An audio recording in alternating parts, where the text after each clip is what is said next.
Good morning. I'd like to call this meeting to order for the Blackhawk County Board of Supervisors regular session for February 10th, 2026.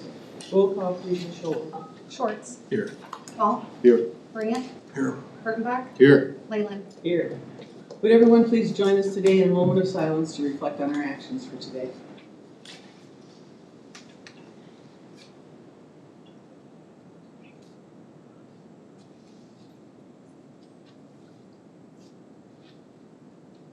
Thank you. Would you please join us for the Pledge of Allegiance? I pledge allegiance to the flag of the United States of America and to the republic for which it stands, one nation, under God, indivisible, with liberty and justice for all.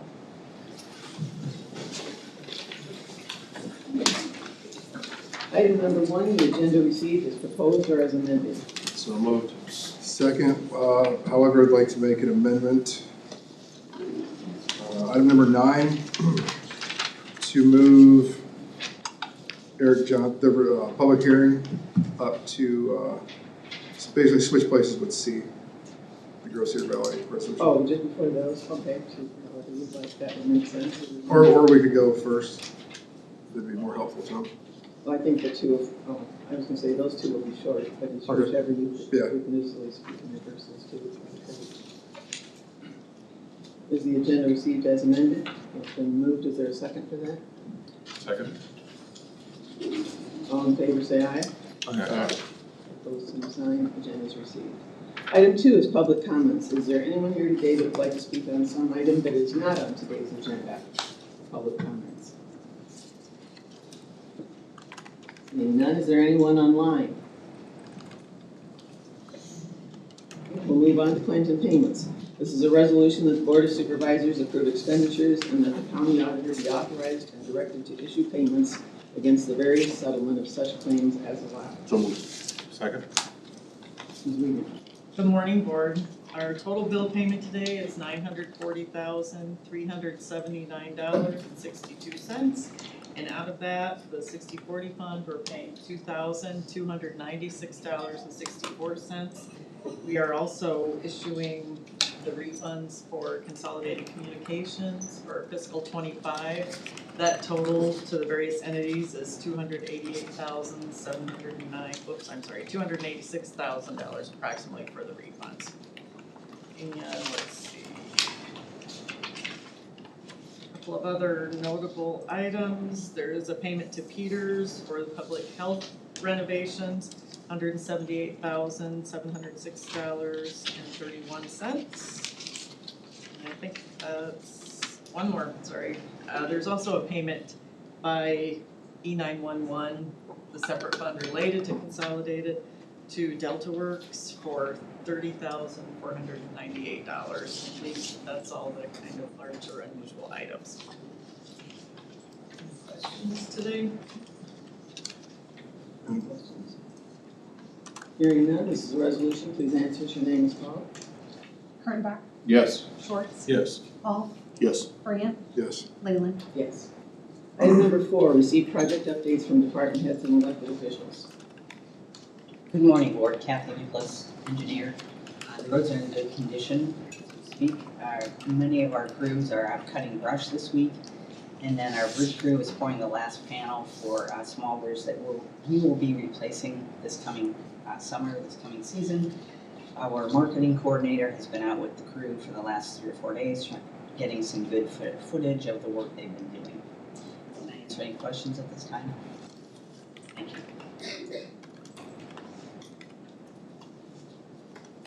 Morning, and this is my HR director.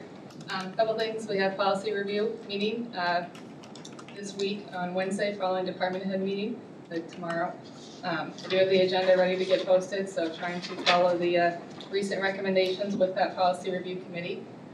Just a couple things, we had some feedback that we were waiting to hear back for a lobbying policy, as well as the fee schedule for the vacating, selling, and conveying right-of-way policy, as well as reviewing some of the others that are on that schedule.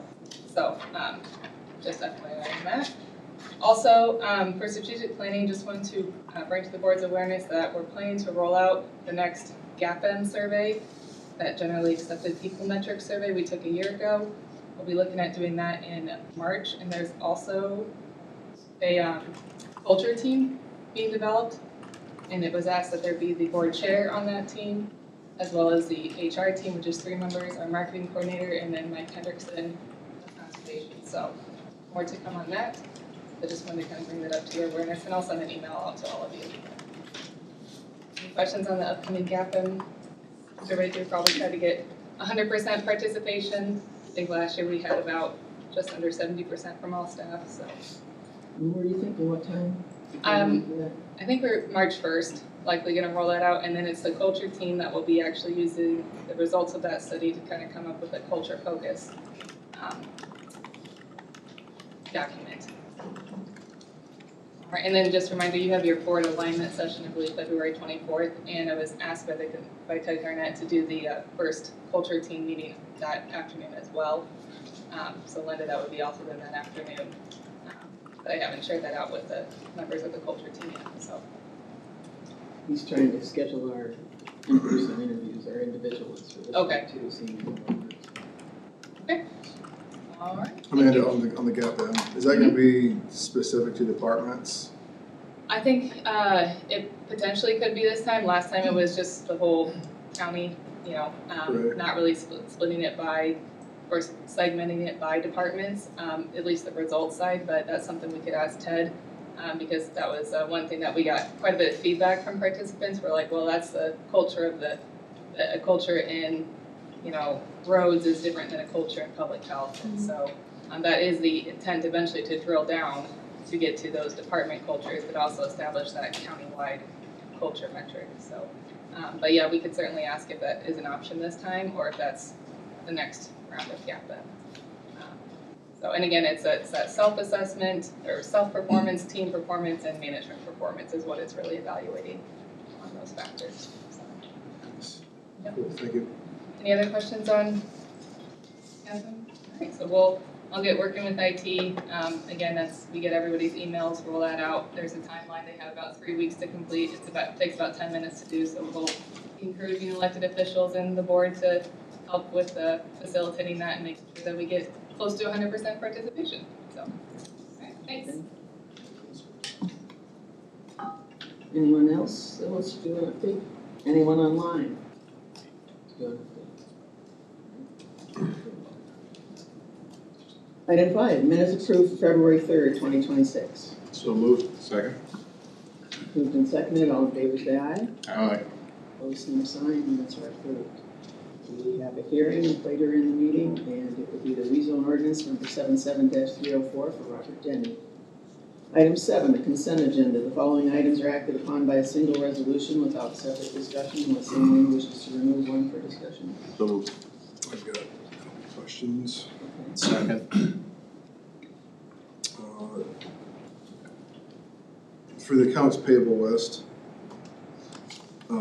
maybe Sheriff Neff might have some insight on this one, and or Michelle. I was looking at the Delaware County inmate housing for January. Or were we kind of overstocked at the jail? Is that what that is? No, we actually, the amount of overtime we've been paying, kind of calculated what we were paying in overtime per month and how many inmates we could send out of county to relieve a little bit of that overtime and give our staff a little break.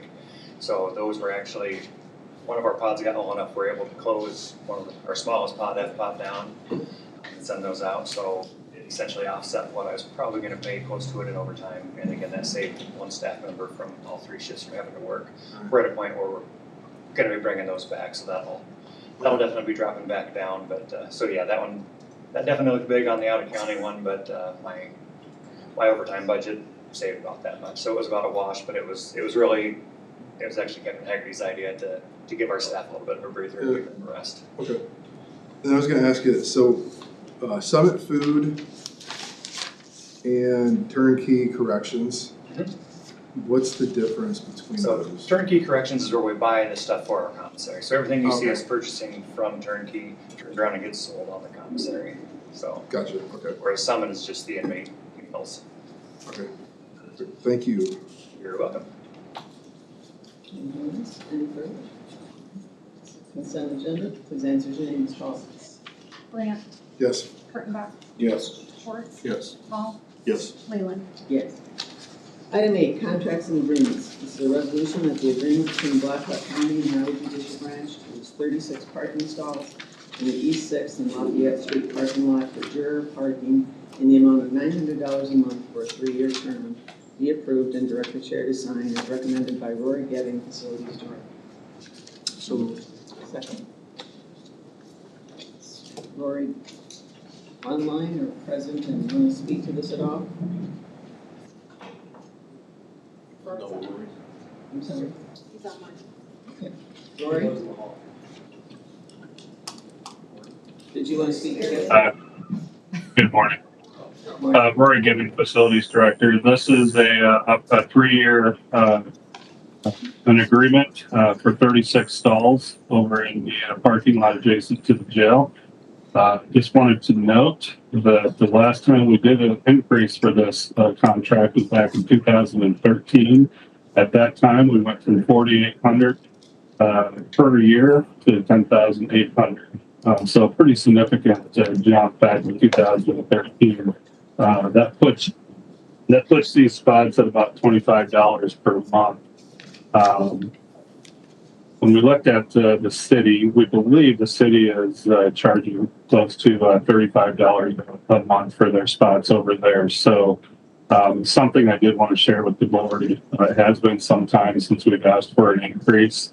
Although in 2013 it was a pretty substantial increase, but I wanted to see what the board's pleasure was moving forward. If we're comfortable keeping it as is, or if you'd like me to pursue another increase just because it has been quite some time. Did you want us to have comment on that today, or you were just proposing that now for future? I guess my recommendation today is to go ahead and sign this, but I wanted the board to be aware that it has been some time since we made an increase. So if the board wishes to table this today, and I can pursue that. Otherwise, we could look at it the next time this contract comes around. Board wishes. I was going to say, because it's a 3-year contract, I guess I would think that might be something we want to table and at least have more discussion on before we take action on it. I would agree with that. Yeah, that makes sense. All right. Would you want to take action today then to table that till maybe not necessarily put a date on it, but to have a future discussion maybe in the next few weeks? Well, we got a motion now. We have to approve it. But I just meant that we want to take action on this, we can just table, take it to. I'd rather table it, so give Rory some time to go back and see if there's some negotiations that need to be taking place.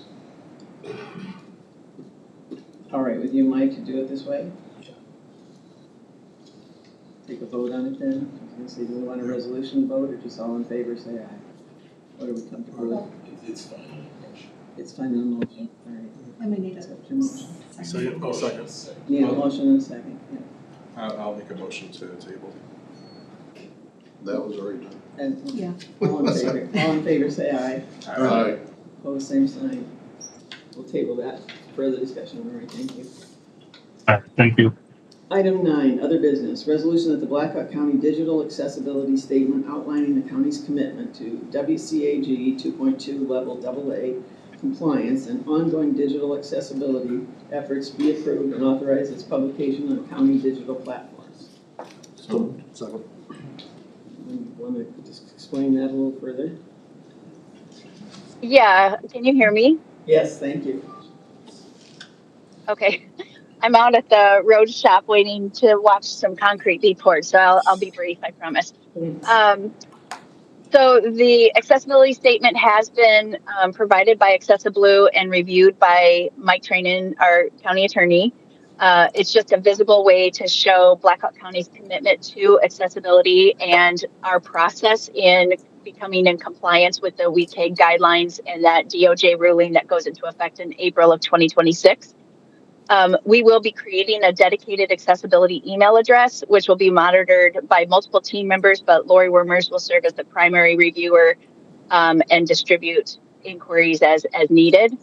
And then if approved, this will be added to the county website today, and then we'll work with the other 5 websites in our county jurisdiction on adding it to their website or linking back to the county website. Any questions for Gabby? No. Thank you, Gabby. This is a resolution. Yeah, I was going to.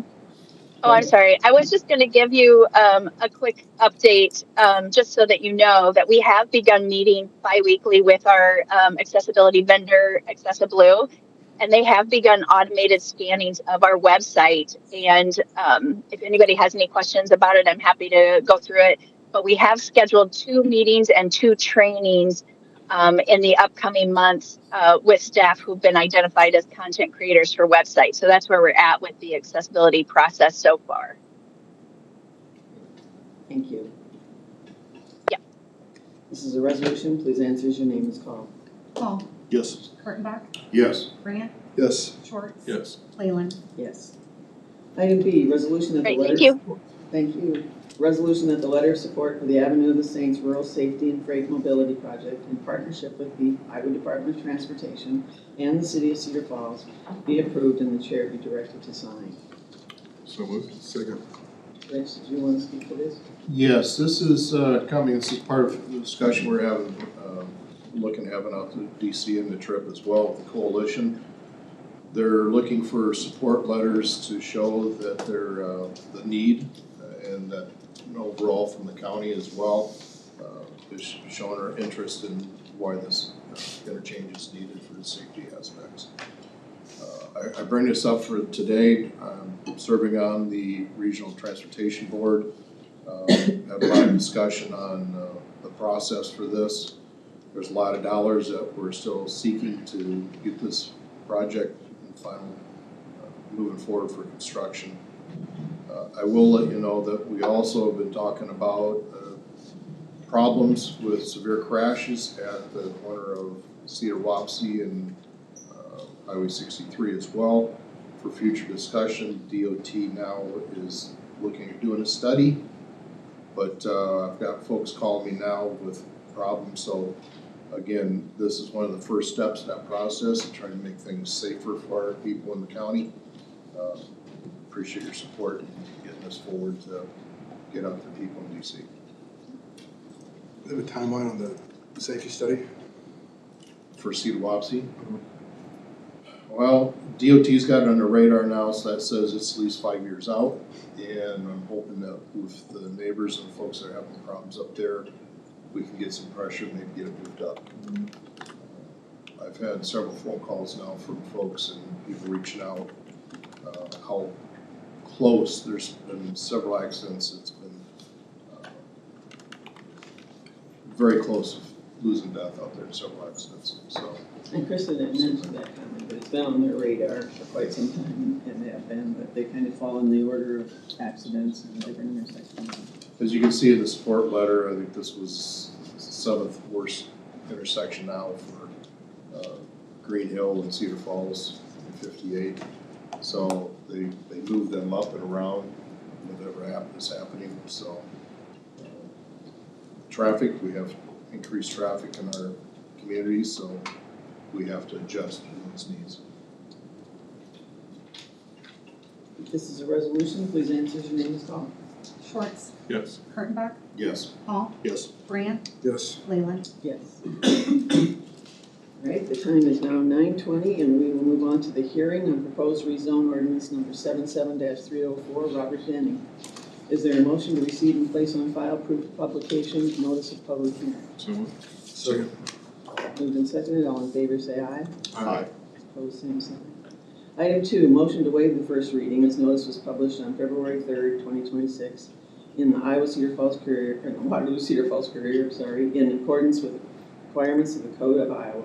Publication was approved on the request submitted by Eric Johnson on behalf of Robert Denny to rezone 18.93 acres of land from A Agricultural District and CM Commercial Manufacturing District, excuse me, to Commercial Manufacturing District located north of 5640 West Cedar Wapsie Road. So moved. Second. All in favor say aye. Aye. Opposed, same sign. Motion carries. Item number 3, to close the hearing as oral and written comments are received and placed on file. So moved. Second. Are there any written comments? Thank you. Great. Morning, Board. Morning. Joseph Gauman, planning staff.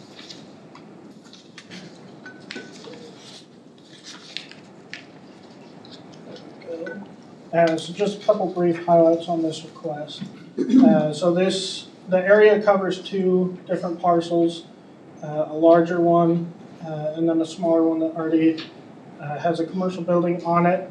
The area where the commercial building is already zoned for CM, which is why it shows the rezoning from 2 separate zoning districts. One of the key points in this request is that the future land use map does show this, the majority of this parcel as commercial. So back when the comprehensive plan was done, I believe in the early 2000s, the county thought that this would be a good parcel to have zoned for commercial use. The LISA score does indicate that it's low agricultural value. There is some floodplain on these property. As noted in the staff report, they did receive a LOMA, so a letter of map amendment from FEMA, removing sections of this parcel from the floodplain.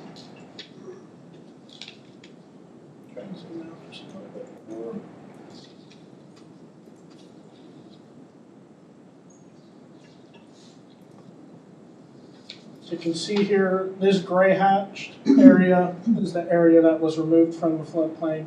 So there's still some 100-year floodplain going down this middle portion and then down in this small corner. But the majority of the property is not in that 100-year floodplain. That was one of the concerns that some neighbors had, especially at the last request. And so after that last request failed to get the votes of the Board of Supervisors, it failed on a 2-2 split vote. They went and proceeded to get this LOMA to show exactly what areas are out of the floodway. The Planning and Zoning Commission, at their meeting on January 20th, did recommend approval unanimously.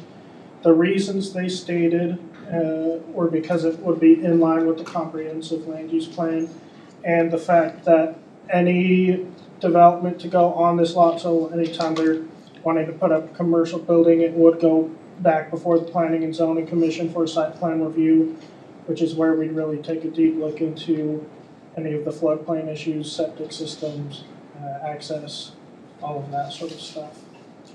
As we understood it too, it would also go before DNR.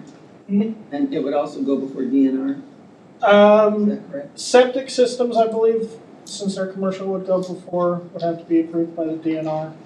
So, do you have any questions for me before the applicant's representatives speak? Joseph, on that area that's still in the floodway, if they were to develop a sizable project there or building, would they be looking at putting in, tubing or anything in there to help with underneath that property? Or was that a possibility, or would they be looking at something? I'm not sure about that. I think that would have to come up when they're looking at putting up the buildings. But as far as like the possibility of actually building in these floodplain areas, it's pretty much, it will never happen with the commercial developments. So those areas will stay free of building. Okay. And I'm sure there'll be some drainage issues they work out when they are putting in any buildings and such.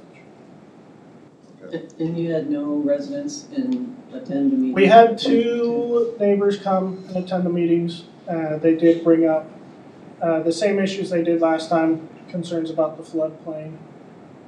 Brought some pictures from some of the floods that had happened previously on this property, but they were all before that interchange was built.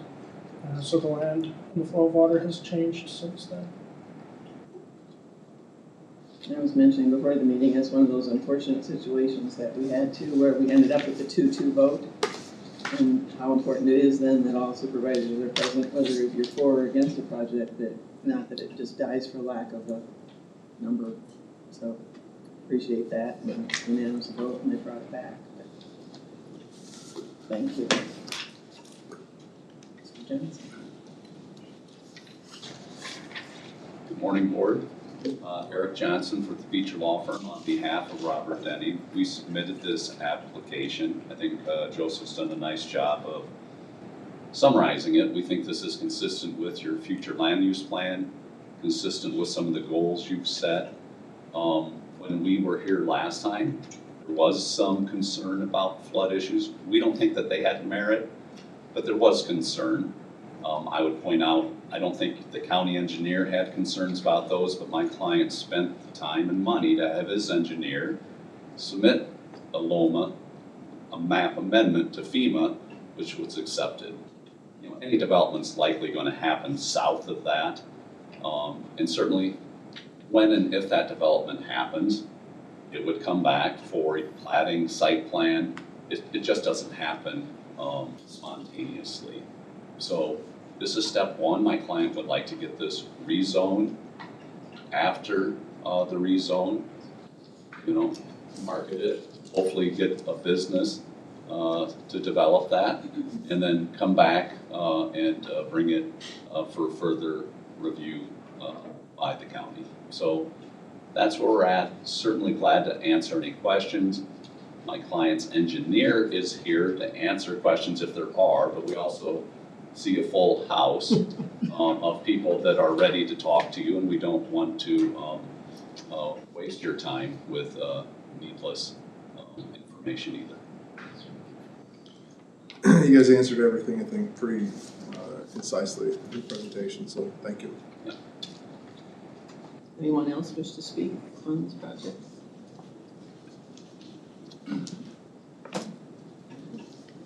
Hearing none, there's a motion to close the hearing. All in favor, say aye. Aye. Opposed, same sign. Item 4, resolution to suspend the rules requiring the Board of Supervisors to consider and vote on the proposed ordinance at 2 prior meetings. So moved. Second. Roll call vote. As answers, your name is called. Grant, Yes. Paul, Yes. Schwartz. Yes. Kurttenbach, Yes. Leyland. Yes. Item 5, ordinance adoption. That ordinance amending ordinance number 36 as amended, the Blackhawk County, Iowa Agricultural Preservation Zoning Ordinance adopted February 2nd, 1999 by adding subsection number 304 to section 4B, rezoning certain property as described on the above request submitted by Eric Johnson on behalf of Robert Denny, and to consider the same for adoption, and if adopted, would be known as ordinance number 77-304. So moved. Second. Roll call vote. Please answer as your name is called. Schwartz, Yes. Grant, Yes. Paul, Yes. Kurttenbach, Yes. Leyland. Yes. Thanks very much.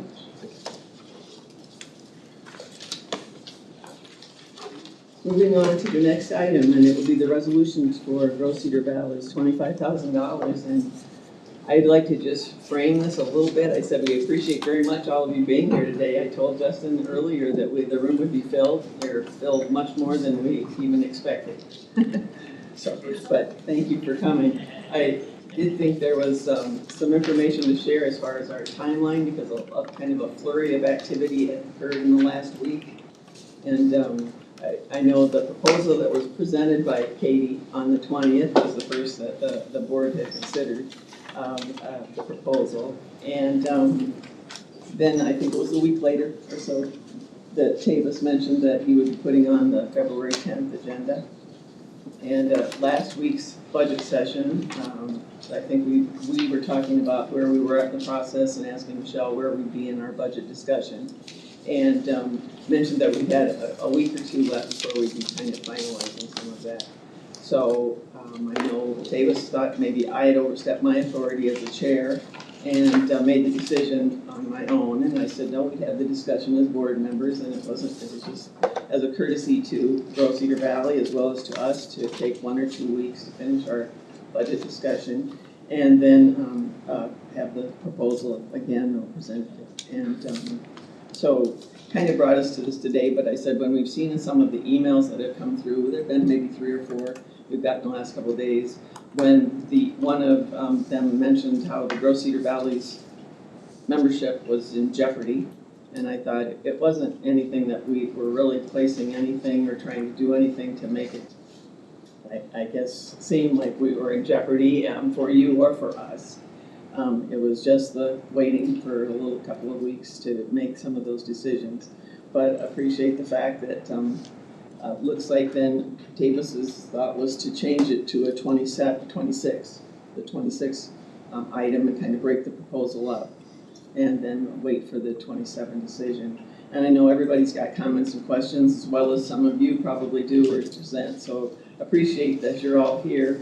But I just thought there's been a lot of activity in this last week, and some of it maybe could have been avoided maybe with more communication or better communication. And I will be very honest, I didn't understand and appreciate maybe your urgency until I saw the email that you responded when you suspended the benefits. At that time, and I can honestly say this, that I don't think in our board discussions ever when we've funded Gross Cedar Valley for all these years, the benefits have ever been the part that we've looked at. It's always been the work that you do for this community. And so I was even surprised at that those benefits, not that they've been curtailed, just that once I understood that you were expecting, I guess that we had gone this year, probably from July to now, and hadn't given any payment to Gross Cedar Valley, that you've extended us that, and didn't realize that that's where we were at, but apologize for that and not knowing it, but hadn't any information on that. I don't think that had ever come to the board before you even know that, so appreciate your patience with that. But in doing so, like I said, I would still be my wish to wait 1 or 2 weeks to do it, whether it's the 26th or not, but certainly open for discussion and where everybody else wants to go. And I know there are a lot of questions for the board going forward, or comments or whatever too. So however you'd like to proceed, if you wanted to speak to, I guess, the proposal, I guess for this time, maybe it's up to you, but then we'll open it up for discussion.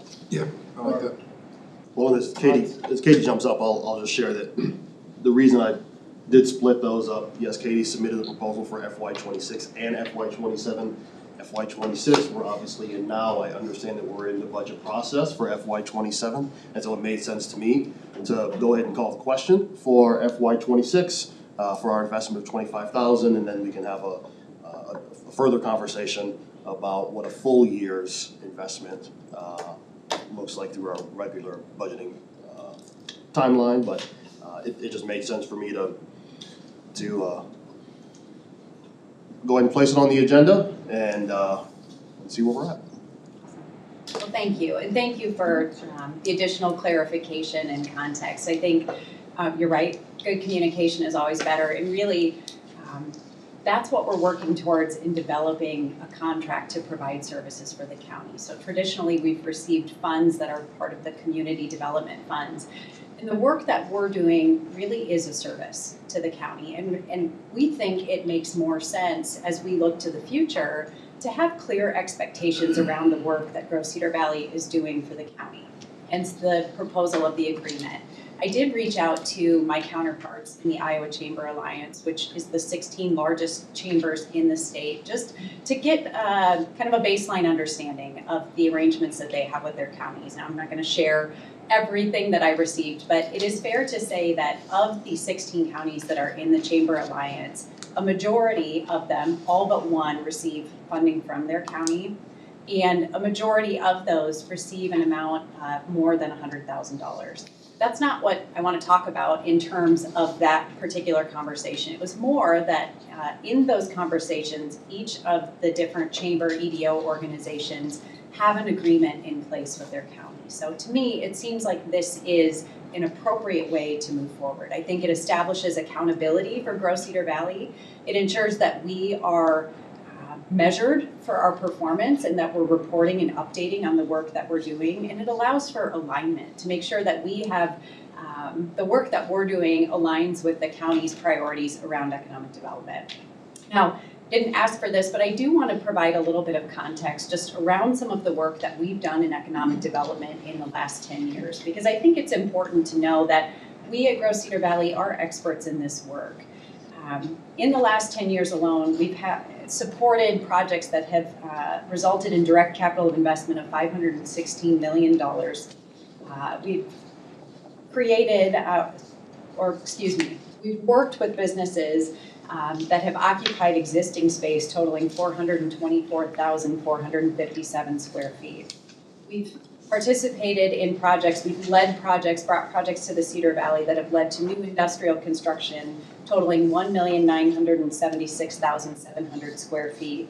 And we have, the projects that we've brought to the Cedar Valley have resulted in 730 direct new jobs. When we talk about the companies that Gross Cedar Valley has supported here in our community through our business retention and expansion services, we've assisted 22 companies, both international and domestic, with their expansion efforts. In the last 10 years, we've brought 7 new businesses to the Cedar Valley. That's just the economic development work that we do in terms of our business recruitment and our business support. When we talk about talent, which I said at our January 20th meeting, that really has become a significant part of the work that we do at Gross Cedar Valley. And so just to provide some measurables on things that we've done in terms of talent, after the John Deere layoffs happened at the end of 24 and into early 25, we were responsive by creating a website to connect employees from John Deere with employers in the Cedar Valley that were looking to find new jobs. So wanted to make sure that there was a mechanism or a tool to keep people in our community rather than them feeling like they had to look elsewhere to find a job. And we found that the feedback with that was strong, and we had multiple people that were able to find jobs in the Cedar Valley. In October, we partnered with the University of Northern Iowa to develop a program called Wilson in the Valley, where we brought college students from the business college and toured them around the Cedar Valley to see the opportunities that exist with our businesses and nonprofits.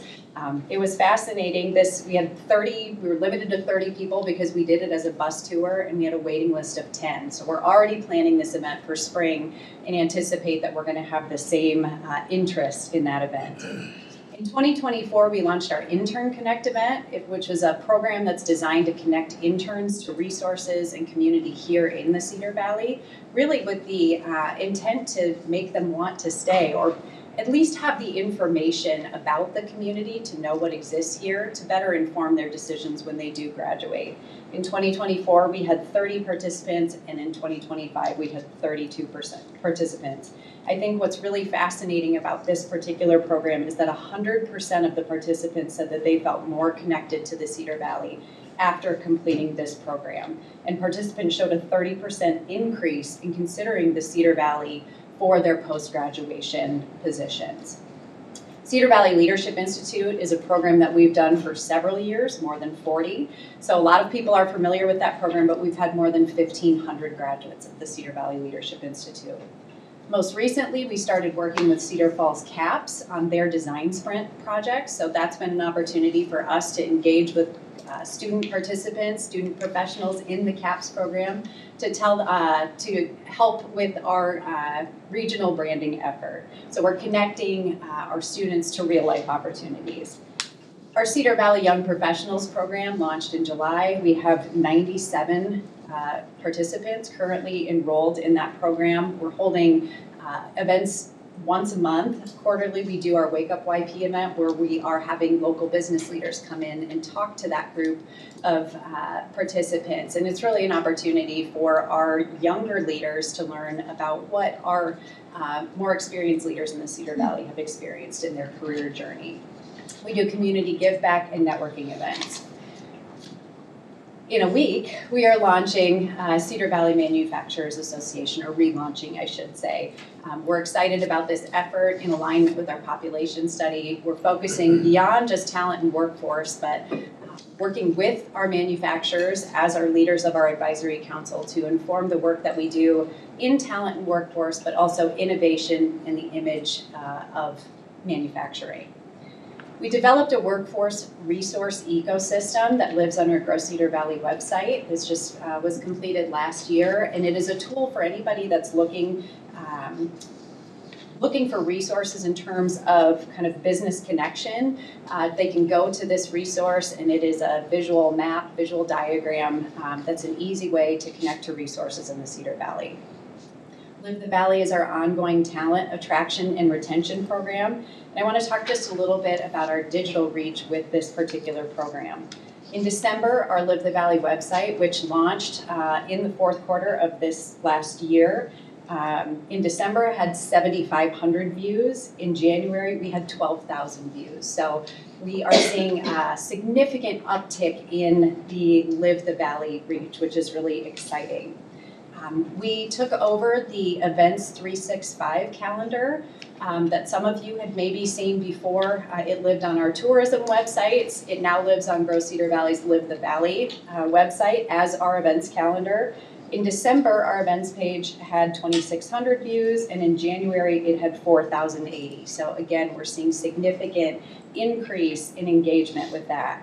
We also launched a Live the Valley newsletter in November and currently sit at 3,150 subscribers. So Live the Valley is something that's working in terms of engagement. We are reaching our target audience and believe that this is an effective tool for talent attraction and retention. Just a little bit while I'm on digital reach, our Grow Cedar Valley website in January had 20,000 views. Our job board, so it's an opportunity for our investors to go and post opportunities that they have, had 1,900 views, and our social reach in the last 30 days has been over 200,000 engagements or impressions. So some exciting things. We have good traction in terms of people paying attention to the work that we're doing. I'm almost done, I promise. Just a couple more things, but we've got a lot going on at Grow Cedar Valley. We have several advisory councils and committees. So the work that we're doing is led, or we've got liaisons from Grow Cedar Valley, but it really is led by our business community. We've got advisory councils for CVMA, Cedar Valley Manufacturers Association, that is led by a group of manufacturers. We've got CVYP, which is led by a group of young professionals, our Government Affairs Committee, and our Investor Relations Committee. Those advisory councils and committees alone represent 53 different Black Hawk County businesses. And when we throw in the ambassadors, we've got an additional 50 people who are volunteering, representing 50 unique businesses and organizations in our community. Talent and workforce, we've had 13 different visits with businesses this year. That's separate of the business retention and expansion visits. We've had over 30 of those this year.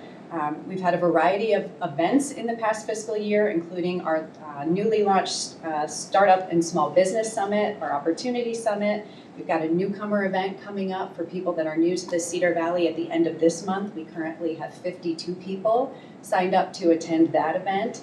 We've got our startup meetup, and we've got our talent and workforce lunch and learns, including the future of work that was done at the end of last year, and our talent talks luncheon that is coming up on Thursday. So there's a lot going on at Grow Cedar Valley, and I think I share all of that with you because I want to be abundantly clear that we are a group that's about results. We're a group that is about identifying the things that matter to this community, that identify the things that are going to lead to real growth and development in this county. And I believe that we are really effective for a variety of reasons. We have an incredible team.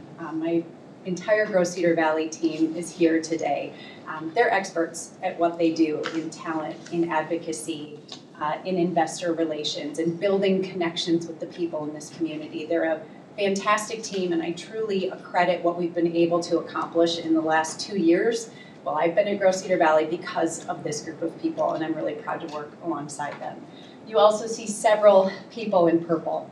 These are our ambassadors, and these are people that are advocates, and really, truly, in the literal sense, ambassadors for our organization because they understand what we do, and they're an active part of the work that we do in welcoming and celebrating business here in this community. So it was a lot of information, but I'm passionate about what we do at Grow Cedar Valley. I'm passionate about my team. I'm passionate about our volunteers, and more than anything, I'm passionate about the work that we do on behalf of the taxpayers of this county. It matters. So I appreciate your time today. Thank you. Thank you, Katie. I'll just let you know, previous work life was part of the Gross Cedar Valley, and there was a time where the county was not present, active with it, and it was quite evident that it was lacking that participation. I've been participating, been working with Gross Cedar Valley on a couple different things, whether it's economic development, ideas to the legislative connections, the networking with folks. I was aware there was a timeline. Had I known that our timeline and our contributions were off, I would have been making this presentation and request last fall, knowing we were out of sync with our timelines. So I don't have a problem with moving forward with this proposal. I do know this is 2026, not 27, but I also feel that it needs to be something we list in our professional subscription or development parts with the budget. It is needed. In years past, working with the Gross Cedar Valley folks, there is a lot of benefit there, not just for the county, but for our folks in the county. I've experienced it. I just want folks to understand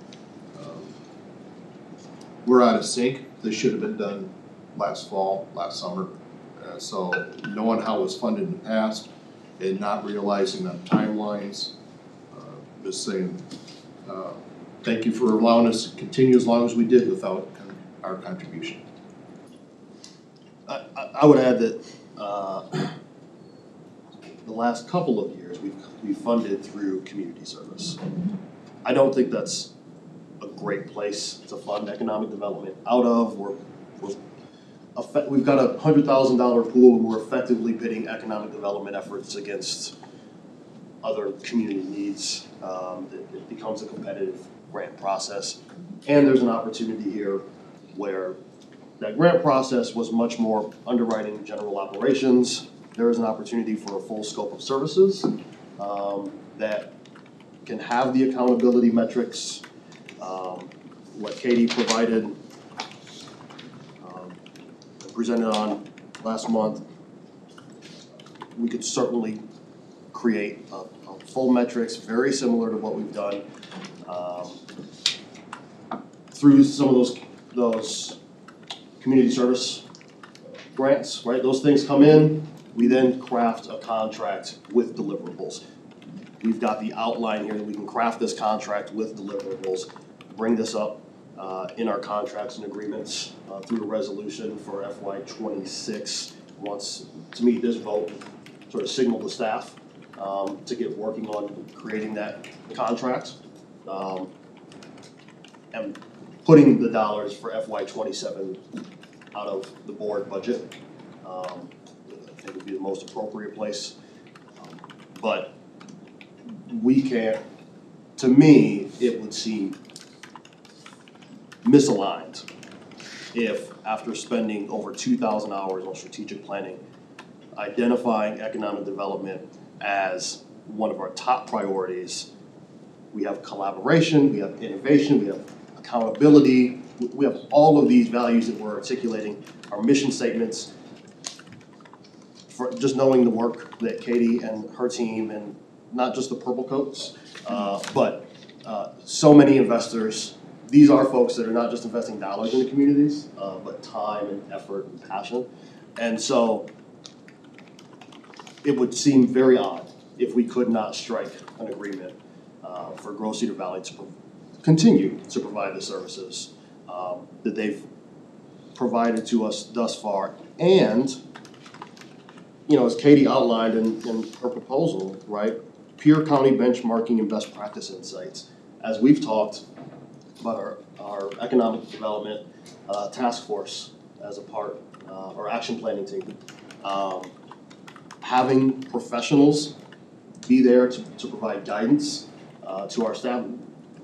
Blackhawk County has not historically made the types of investments, to Katie's point, that other peer counties are doing. And there's an opportunity here. This agreement, for this proposal, I think, provides a great opportunity for us to shore up where we've been soft. And by having a contract, I wrote down that I wanted to call out that I appreciate that Gross Cedar Valley's approach is not only top-down.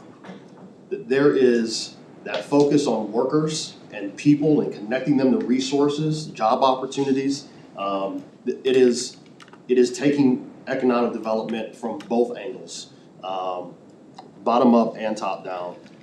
And I think it's a really refreshing, that hasn't always been a traditional chamber model, but I do think it's an important evolution, and appreciate Gross Cedar Valley's effort there. So I'm fully supportive, obviously, of this proposal, and would love to see us signal our collective support with a 5-0 vote.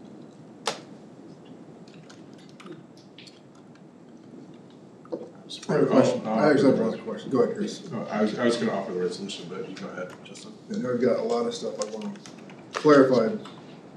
First and foremost, I will say this. As of now, I think it's irresponsible if we make any action today to pull from reserves. That's where this would come, right? From Michelle?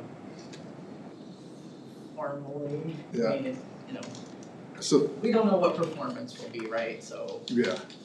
So Katie, my question to you is this an emergency? And what's the time frame that you guys need or want the money? Yeah, no, it's a good question. I think emergency would be a strong word. I would say we budgeted in our Gross Cedar Valley budget this fiscal year for funding from the county because of the historic context that we had for receiving funds from the county. So if we don't receive these funds, it certainly creates some additional challenges for us in our ability to fulfill our strategies and the things that we've outlined in terms of our to-dos for this year. Can I ask, and just interjecting this a little bit too, in previous years, the request has been for $50,000. I think in '24 we did $25,000, and or '24 we did 25, and '25 we did 30. So this that your request is for 26 is for the remainder, the 5 months of the remaining. Yep. And so that to me was a question that doesn't mean, you know, just because they've done 50 that we're saying that we would have done that, or that was something you should have relied on, quite honestly, in your messages and questions. Doesn't mean you haven't worked and done it to deserve it. I'm just saying that from us looking at it as a county perspective, and I was also thinking that as well, it will come from reserves. That's why the whole proposal was important to me, to wait until we had more discussion, knowing where we're at, where we would come in with our reserves. Then having the discussion on what the request amount would be, if it would be at the 50 or it would be something less, and just making that. And unfortunately, like I said, we did do it in a community funding application process, of which you asked for 50,000 in that, and because of the scoring this year, it was different how some of those fared. So certainly understanding a process for economic development, if that's the way we would want to do as a board discussion, and would do that differently if that's the desire of the board. But that was just, I guess, when I saw that, as I started to look at it more closely after all the things that have happened this week, it was just like the request for the 25 for 5 months. And I know that's because you've done it for the year, you're saying that we've extended those benefits, and I apologize for that, and I understand why you would be concerned about that for other members, to do something that was extending benefits to us when we hadn't paid. That's where I guess wish, like Rich said, we'd have been on this sooner if that was the case, so it was fair to you in doing something like that. But no, I'm just interjecting that part of it, just to say it is reserves that it would come from, basically, because we didn't budget for it separately, and doesn't mean we don't have money for it. I understand that completely, but just that we maybe, and that's why the 1 or 2 weeks, quite honestly. It wasn't to delay anything, it wasn't to say we're not doing it, and I hope that was very clear. It was to keep it on our radar. It was just that we'll get back to you as soon as we had some of this discussion. So that's just a clarification point, but it's still very important. The work you do is strategic planning. I think we've stressed too how important it's become to our staff. We have this economic development committee, and it was all about the growth that people in our strategic planning recognized how important that was, that we wanted growth and they wanted growth, and it wasn't just the management, department heads as well as us. It was the staff, and everybody saying how important that was. that's why they're now doing the action committee and trying to explore what that means for us to support economic development, and not just financially, but in other ways. So I think that's been very exciting from us to see that happening and going on too.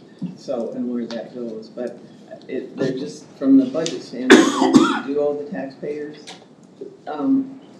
Just doing our due diligence a little bit for our own budget, as you would in your own budgets, I know too. So, thank you, and thanks for me interjecting. Go ahead with all your questions. I'll just Thank you, Justin. interject one thing. I have exchanged a couple emails with Kathy about trying to get together with the Economic Development Committee, because I think, again, the alignment, making sure that we're aligned with your priorities and have good open communication about that's important. So looking forward to working together.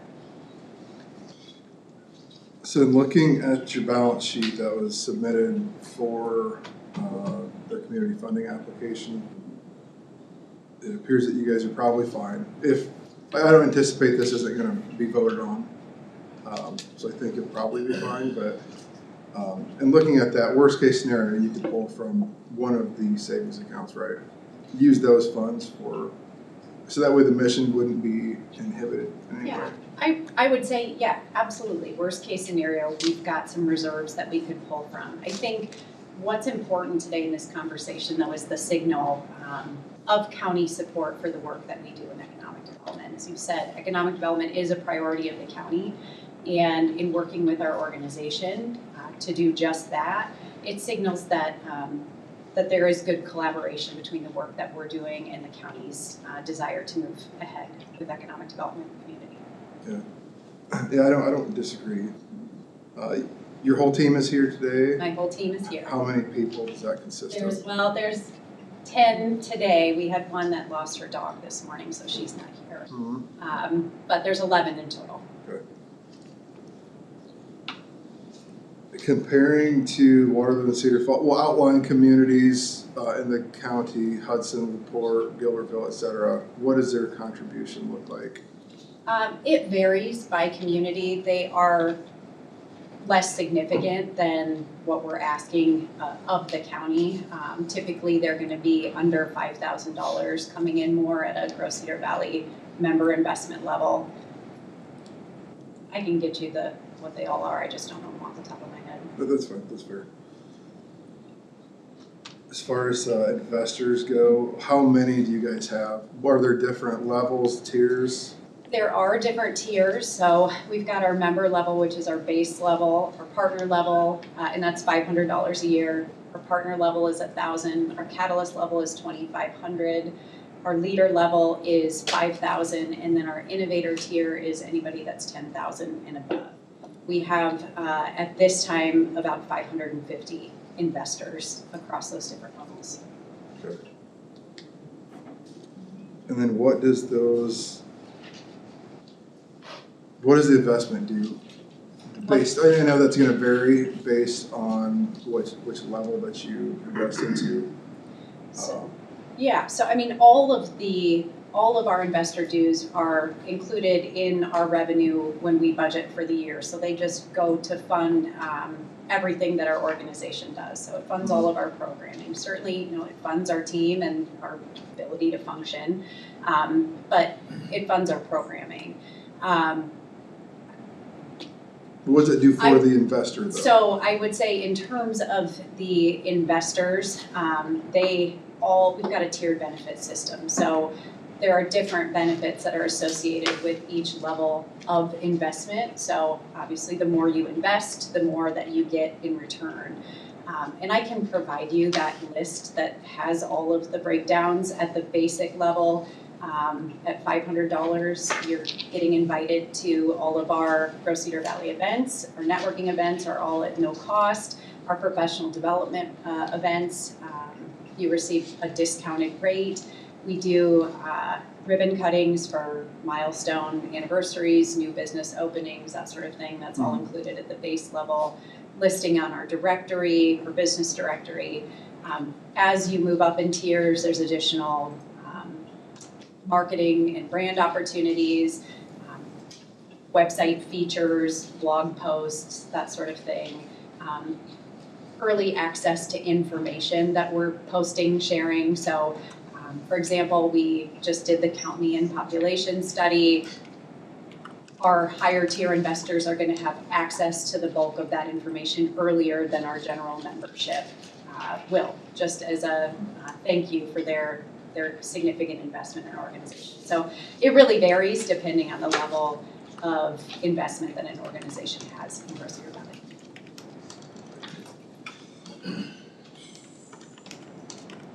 On the promotion, first I'll say, you obviously know, I did a post on my little campaign page trying to gauge community feedback to try to make the most objective decision I could. And I understand $25,000 not a ton of money in the grand scheme of a $30+ million budget. But it ain't my money. Well, it's my money as much as anybody else's in this room, actually. And so, well, you know, whether it's $5 grand or 50 grand or more, I think the decision can't be taken lightly.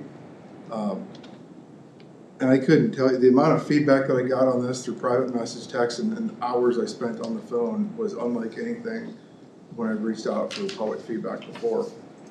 So the issue though is that a lot of people said the same thing with no specifics. And that's where I'm having a hard time with it. It was kind of generic. And I know a lot of people just were curious as far as what the Gross Cedar Valley's mission is, and specifically what is being done. Mm-hmm. So when we say promotion, business retention, expansion, can you cite any specific examples when you guys became involved and what specifically you guys did? Yeah, absolutely. I mean, International Paper is a project that is currently under development. It's about 900,000 square feet. We were the entity that they reached out to when they were starting the decision process of wanting to expand their operations in the Cedar Valley. So we assisted International Paper with their efforts to get their project built here. Once they broke ground, we helped facilitate their groundbreaking, worked with their team to make that project happen. But once we facilitated the groundbreaking, we also then went with them to Des Moines to advocate on their behalf for tax credits related to job training, and have continued to be a resource for them in terms of supporting their needs for training and workforce development. We have a member of the International Paper team on our Cedar Valley Manufacturers Association, so an opportunity to provide feedback in terms of their needs and their experience so they can be a part of the broader conversation around manufacturing in the Cedar Valley. So we don't just, when a business comes to the Cedar Valley, we don't just help them come to the Cedar Valley, we really walk lockstep with them to make sure that they have the resources that they need to be successful through the different phases of their project. With ballpark, how many employees did International Paper have before the expansion? Oh, gosh. I believe, what's that? 120, that's what I was thinking, about 120. And they're gonna add approximately 80 jobs. Okay, so they'll be around the 200 plus ballpark, okay.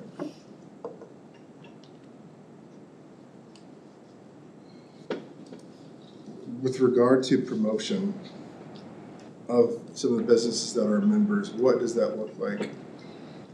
It looks like a variety of different things. So we have events that we do quarterly, networking events.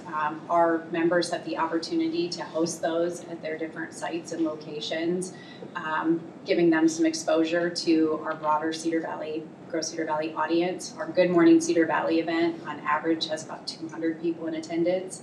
As I said, we do that once a quarter. Our Business After Hours event, also done quarterly. We're seeing an audience of anywhere from 75 to 100 people that are coming to that. Through our ribbon cuttings and milestone anniversary celebrations, we're posting that information on our website, on our social media sites, I should say, and also at least once a month in our extra newsletter that goes out to, I believe, 5,000 people, our members in our organization, or emails in our organization. Trying to think what else is there. We've got different banner advertising opportunities on our website. We specifically try to highlight businesses that are a part of Grow Cedar Valley when we do different initiatives like our Made in the Cedar Valley, which is a picture video series blog that highlights different manufacturers that are here in the Cedar Valley. All of our committees and advisory councils are made up of our members, which allows people to have the opportunity to engage and expand their network with other people that are in Grow Cedar Valley. So there's a number of different ways that businesses have the opportunity to promote within Grow Cedar Valley. All right.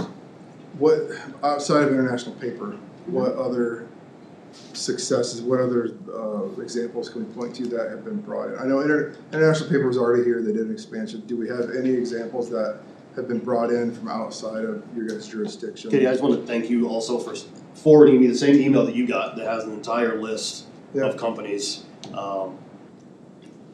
730 jobs, almost $2 million square feet. I'm literally looking at the email. Okay. I want to avoid this being like this grilling. Ideally, it's a little bit more on the proposal that's at hand. I think we can all take opportunities. We've all got Katie's email. I forwarded everyone Katie's cell phone for them to call and reach out directly to get a deeper understanding of what Grow Cedar Valley does. I think it's important for elected officials to take that time and gain that insight as to the efforts of the business community. But I just want to make sure that the tone here is feeling a little funky. We've got a proposal at hand. We've got deliverables that are outlined within that proposal. We've got, I think if there's really specific questions, it would be great to ask about the proposal that they've submitted. Frankly, I'm feeling a little uncomfortable with just taking in real time our Facebook posts and turning it into whatever this measuring contest. I don't think that was it. I was gonna say, and I don't know if you have met with Katie yet. I think what we said last No, week. it's been crammed down our throat to get this done a week after it was proposed, so I think that's why we want more time. And I think you were planning, so you didn't get together, but I Right. think that was what that was the whole point of waiting also. I think I mentioned that to you. You said Justin was planning to meet with Katie and in the next week or so, I thought as well, so those questions would be addressed differently. And he could have his questions asked as well as all of us could contact her if we wanted to or had additional. So, and that didn't occur when we put this back on the February 10. And all we'd ask for was, like I said, the 1 or 2 weeks to have that. And I'm not trying to defend you because you do this fine by yourself. I'm just thinking that it was just all of a sudden the rush to, okay, now let's put it on February 10th. And we weren't ready to do that yet. And so that's why I said, it's not that we don't support economic development, it's not that he's looking for ways to not do that.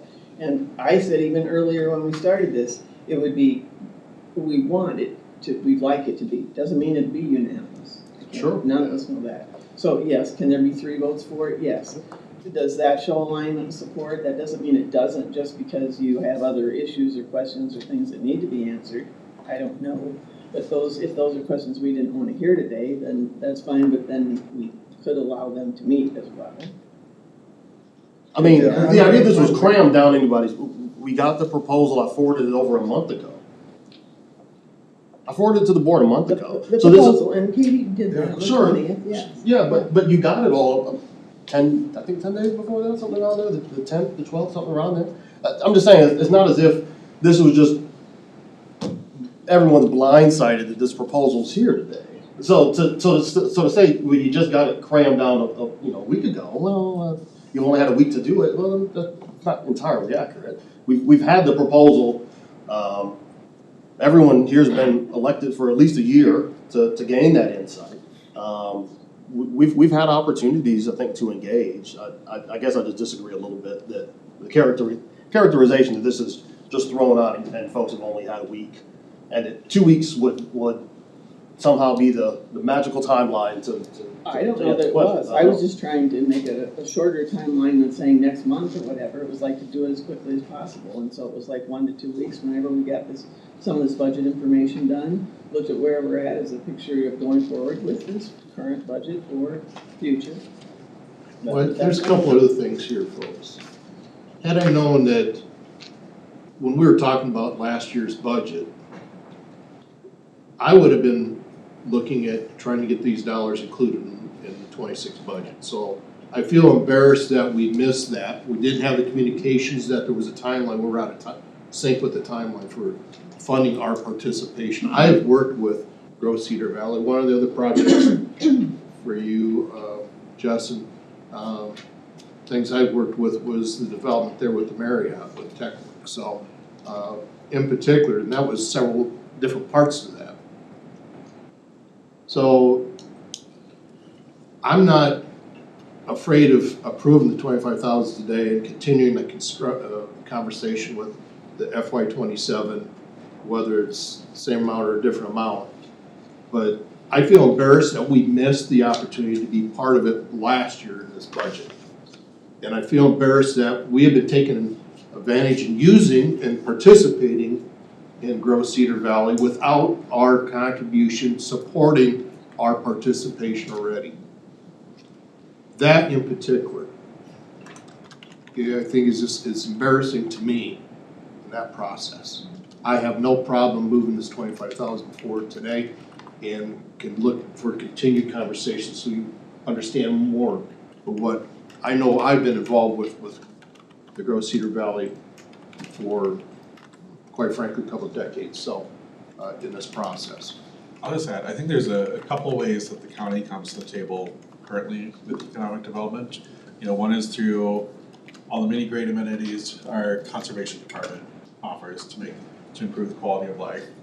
Also along the quality of life is the efforts our public health department does to make this a healthier and safer community. We've got all the great efforts and the many awards that our engineering secondary roads wins for the quality of infrastructure that we've invested in, and literally the smoothest of our roads and safety compared to other places. But where we don't come to the table with our own staff is in that direct recruitment and retention of businesses. And since currently having our own economic development staff is really kind of out of the realm of possibility for the county. It'd be great if we could move that direction someday. This is how we're at the table with that business recruitment and retention. And so I'll offer the resolution to fund the $25,000. That's what I'm asking, what retention, what recruitment? And I asked specifically, okay, are you willing to answer more before I go? I have more questions that I'd like to get, because if people were to approach me, here's my position so you can understand. Why did you guys fund that $25,000? What did they do? I can't defend it because I don't know how to answer it to them. You know what I mean? Except for I was outvoted 3-2 or 4-1 or whatever. So that's my hang up. I want to get behind it, I just gotta be convinced. And so if you're interested and willing, I have a few more questions. I'd also be willing to meet with you later. The problem is, you're busier than heck, I'm busier than heck.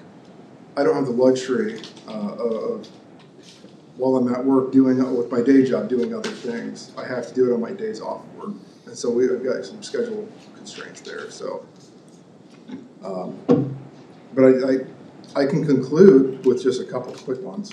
So what I can tell you about business retention and expansion, in the last 10 years, we've supported 22 different businesses, and of those,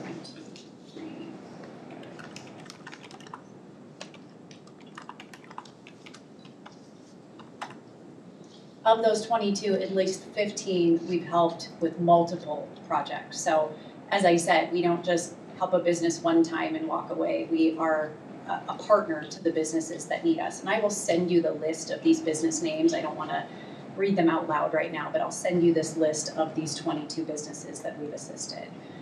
One other business that I would just mention, a recent example would be TVS. They're an OEM here in the Cedar Valley. They do tires. We did not help with bringing that particular business to the Cedar Valley, but since they have been here, we've been engaged with their opening of their facility and had several conversations with their team to help connect them to resources. So again, those training dollars that I talked about that we helped International Paper with, we've helped connect TVS to the resources they need to get training dollars to bring their new staff up to speed. And so we've also connected them to different resources in terms of where to actually find people in the Cedar Valley to support their workforce needs. So we're doing this work all the time. Adrienne Miller is our Director of Business Services and Advocacy. She's got a goal of 60 business retention and expansion visits this year. About halfway through the year, she's about halfway through those 60 businesses, and she's meeting with those different organizations along with other members of our team to really assess what their needs are, understand if there are opportunities to connect them to different resources to try and meet those needs. Second part of her job is advocacy. So if there are things that we're hearing from our business community that are legislative or policy driven that are impacting their business, she's regularly in Des Moines, going to DC next month to advocate on behalf of our business community. So it's hard to I suppose I could quantify it. It would take me a little bit of time to do it, but every day we're having conversations with our businesses who reach out to us because they're looking for assistance in one way or another, whether it's connecting them to resources at the state level, connecting them to people like yourselves right here in the community that can help them out, or connecting them to dollars to help grow and strengthen their businesses. So it's an ongoing effort. Do we have any current projects underway? In terms of expansion, relocation? Relocation to the area. Okay, so, and I should say, we typically don't look for relocation. We don't want businesses that are going from one place and coming to another. We want expansion, so an organization is growing. That's really what we look for. We have 2 projects that are currently underway that we're working through. And again, I alluded in my email yesterday, this is where there's a little bit of confidentiality because we have to be cognizant that there's a lot of other stuff at play.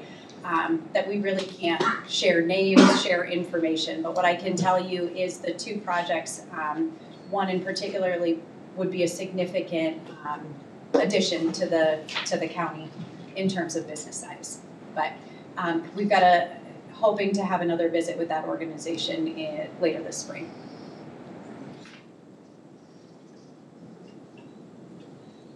I'd say Tavis did quite the job defending you. As an ambassador, I must give him credit for that. And I don't want to waste everybody's time here. If I was unfair to you, I apologize if I made you uncomfortable or anything. No, I mean, thought they were reasonable questions, so. It all comes back to the fact that I want to answer your questions. I want to be a good partner, there needs to be transparency and understanding of what we do. So I'm happy to answer your questions.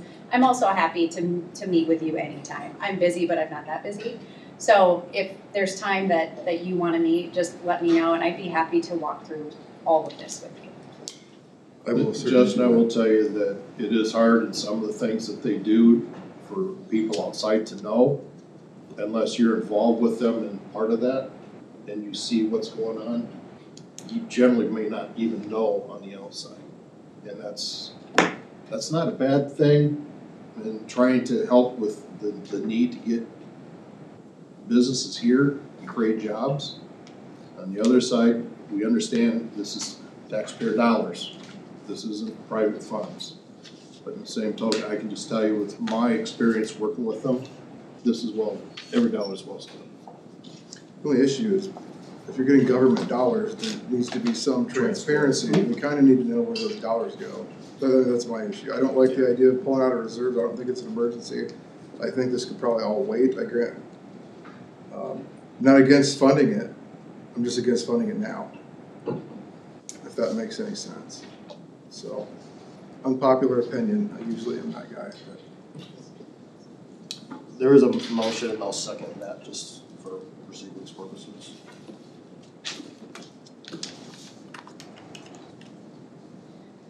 We have roughly 28 million in unassigned reserves. Is that somewhere around accurate, Michelle? I think we're down to 27.4. So. Oh, it's not that we don't have the money. That's Sure. taxpayer money. For sure, but reserves aren't just a mattress full of cash. Right, we've got the ability to use those as the board sees fit. 25,000 of a $27.4 million unassigned reserve balance. That was painstakingly at times built. I recognize that. And I don't think any of us take utilizing reserves lightly. But that is also assuming, I think Michelle started to creep in on this point, that technically out of reserves, although depending on how each budget line performs throughout the year, we may not be dipping into that 27.4 million at all. We might just be utilizing dollars that were already taxed, that for one reason or another, projects came under, or whatever, that there are some dollars left by the end of the year. So it's even at 27.4 million, we may not be tapping into that, and at $25,000, and then putting the 50,000 in for out of the general fund would be my suggestion for FY27. I'll just go a bit further, like I stated. I feel embarrassed we didn't get it in this year's budget the way it is. I felt it should have been. I thought it was when we brought everything up the way we did. Totally missed it. I wish we would have known we were out of sync. Well, and like I said, the subject didn't come up, and it was in the community funding applications, and that process was new for us this year, so that took longer even for us to get through that. Not that it should have been, or that's a discussion for another day. But it was just, I think, knowing where we are with reserves, knowing where we are with our budget, knowing where we are with the 5-year planning, just all of that is really kind of to what we wanted to be doing. I thought that was kind of where we wanted to go, just have a better picture of where we're at before we made some of those decisions about outside agencies. That's all. It's Well, not we that have we wouldn't another support large ask coming up, like a couple years ago too, that's gonna be a 7-figure likely, so, which will also come from reserves, and will probably be pushed through as well. Anybody else want money? Come on, apply. Well, and that's what happens, I think, is what some have done, obviously. Like I said, once we started doing that did too. It was a terrible thing I hated to hear yesterday, and it wasn't from anybody here, it wasn't a board member, it wasn't a staff person, and somebody said, when did the county start becoming a foundation? And I had defended the things that we've done, but it's just like, that kind of a question is concerning too, when taxpayers are thinking that we are doing those types of things, the same types of projects, that maybe we should be looking at what we're doing for the county first and foremost, as well as our own projects. But yeah, we talk about the Raycom meeting we're gonna have, and somebody mentioned $20 million with that. Hopefully that's high, but some of those, we know we've got buildings to do yet and finish up. We talk about some of those too. But it just was having the picture pulled together that Michelle was gonna do in the next week or two to see where we were at. That was all. And that was the reason for the 2 week. Give us a couple of weeks. Not that we didn't support you the whole 2 weeks, but thank you. So I will, like I said, with that being said, I guess we're ready for the vote, roll call vote. We have a motion and a second, so that's been done. Okay. Kurttenbach, Yes. Schwartz, Yes. Grant, No, Hall, Yes. Leyland. No. Thank you, and thank you all for coming and the hours that you spent here, just to be here and represent the efforts of Rose Cedar Valley and work. Thank you very much. And you're welcome to stay, if you wish. Going on to a legislative update. Yeah, you bet.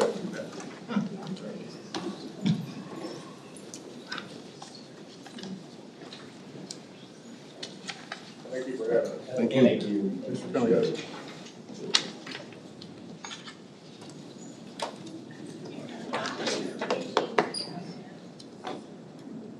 It's in the crowd.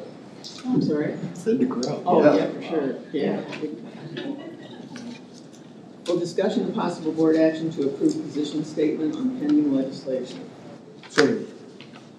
No, don't you jump on that, yeah. Let's do it. No, we were being asked from the UCC some of the other counties to take a position statement on some of these, and until we make a decision as a board as a whole, we are not making anything telling them.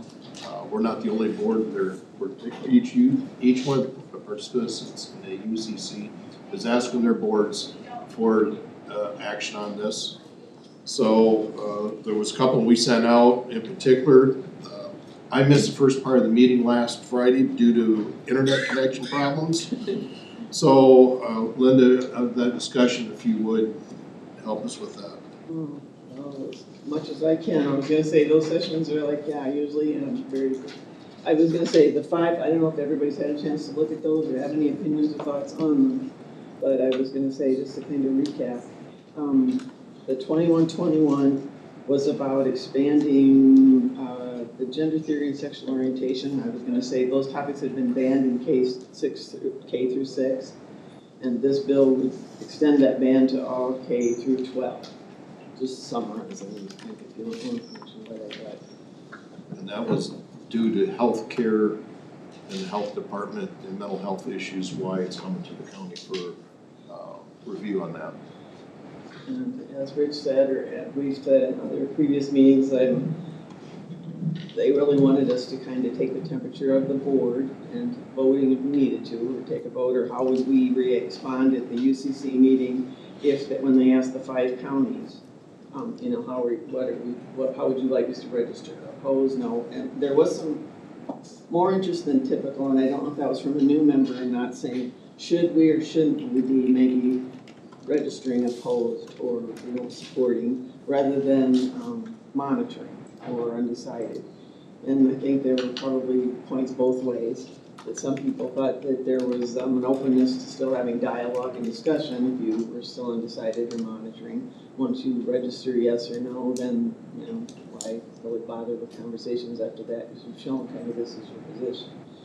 So that opened up that, and that's why then these 5 I think came up as like, well, what are the thoughts on should we register yes or no, or opposed, or that type of thing. That was number 1. Well, I think if we want to comment on each one, I think we should be registered opposed to that. As a member of the LGBTQ community myself, it's basically just treats us like we don't exist. We're supposed to pretend we don't exist, and especially damaging for parents that might have, or kids that might have LGBTQ parents. That's like really damaging for them. They have to can't even openly talk about their own family, like in school. It's just ridiculous, hateful legislation. So as far as the ban that's actually expanding it to the K through 12, right. Obviously you're thinking opposed would be the everything. And that was from the teaching of schools doing it, correct? Yep. Any other thoughts or opinions on it? I know when it comes to the meeting, then we're there, we'll have that discussion. For us to register in any position, all 5 of us have to be in agreement to do it. So that's always kind of that's why there probably isn't a lot of times it's to have the discussion and come back, but we've had this with all of you. What your thoughts are. I'll just run through some of the others. Rich, chime in here. House Study Bill 664. How cities and local governments in Iowa can create their own civil rights ordinances, and that was kind of taking a step further than what the states do currently. And so it was allowing the cities to pass broader or additional anti-discrimination protections if we so desired, and I think the bill removed the ability for cities to do that. So a little bit of it was local control and that type of thing.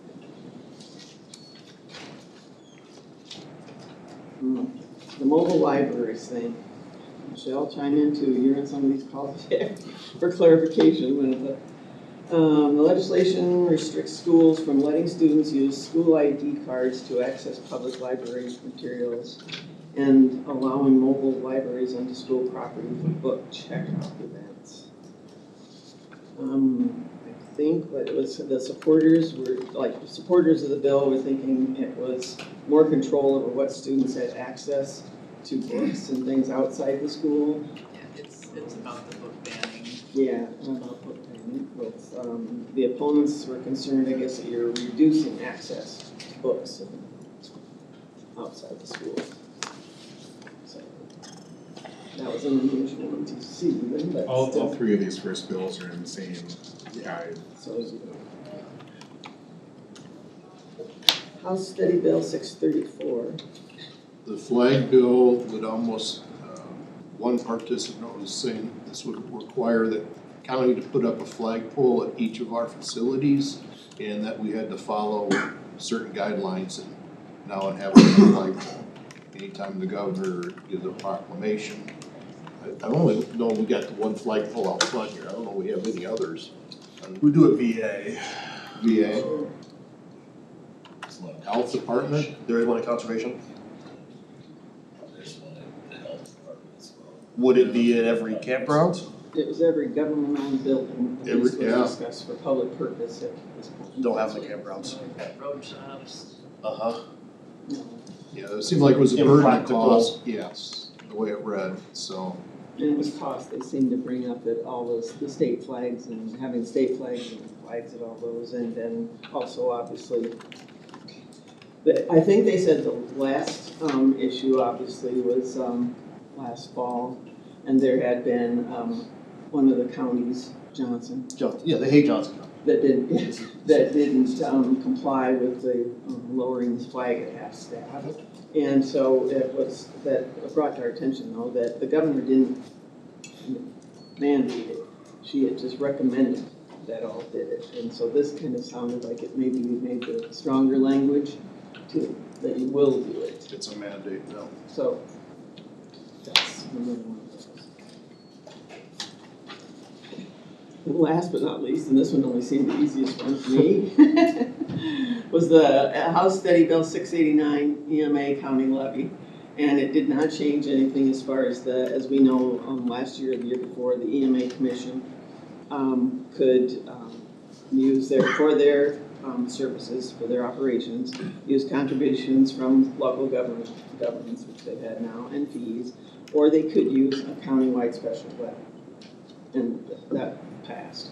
This was just taking it a step further, that it's been proposed that the commission currently has full authority still to choose any combination that they have, but when they do that, if they select using a countywide special levy, the levy also must be approved by the county board of supervisors. Which seems pretty standard since we said, you're responsible to the taxpayers for this county levy. It's on our, And it's, our roll. it would be, yes, so that was a step. So to me, that was kind of an easy one, and I think they So thought. is there an actual change in with that legislation? That isn't in it now. Yes, adding that board, that the board would have to approve it or kind of have oversight of it. Okay. So you would be able to comment whatever on it. So, yeah, that is the change. And then there was a lot of discussion on Senate Study Bill 3034 and House Study Bill 563. That's the governor's property tax reform bill. And they're asking us to oppose it for the one specific reason, so they can share that with legislators, is the removal of the treasurer, auditor, and recorder as elected positions. And that was one of those too. It was like, you'd like to send the message, and it was kind of mixed messages from the group even, to send the message that you're opposed to it. And that was everything then, kind of you're just opposed to it, so then you wouldn't be open to more discussion or conversation because you registered that way, or leave it as is. So, like I said, it's all about up in the air about as it is with us, somewhat of how you do that until you did the UCC discussion, but it wasn't for Rich and I to just say this is how we would do it, we would bring it to the board. So questions, comments, or thoughts before Friday at 10? Yeah, I mean, I think we are pretty much opposing all these except the EMA clarification. Thoughts, comments? Obviously, no one, except we can, may or may not do it on Friday, but we can go back to the board. The lobbyists are asking us for direction for how they move forward with our response. That's why they're asking us to take a position. They want to have conversation, but until we make a decision where we stand on some of these issues and why, they're kind of on hold in how they communicate what the county's interests are without getting direct information from us. And that's what this is about. You said the other two, the governor's bill is 3034, is that right? It is, yes, Senate Study Bill 3034 and House Study Bill 563.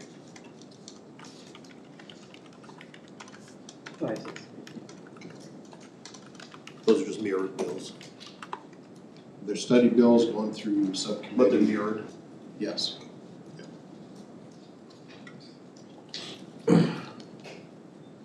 Yeah, I agree.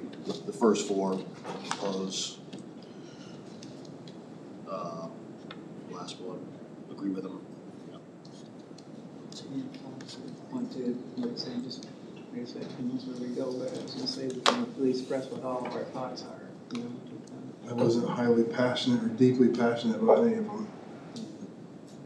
I guess I'd like to know a little bit more. Well, if you change your mind by Friday, because I've that's read all through we'll them, be doing is, like, yeah, I know, Yeah. you're telling me, it's kind of, it was a lot to throw at everybody anyway, so it was like, but still. Do we want to take a formal action I tonight? don't know that we need to, as long as we report If back. you can give us just a consensus on it, Yeah. gives us direction where to go on Friday. It's almost all nonsense. And like I said, if you change your mind, your thoughts or something before Friday at 10 o'clock when we have the call too, please, we'll pass those on to everybody because it is really kind of that open discussion that we have to have.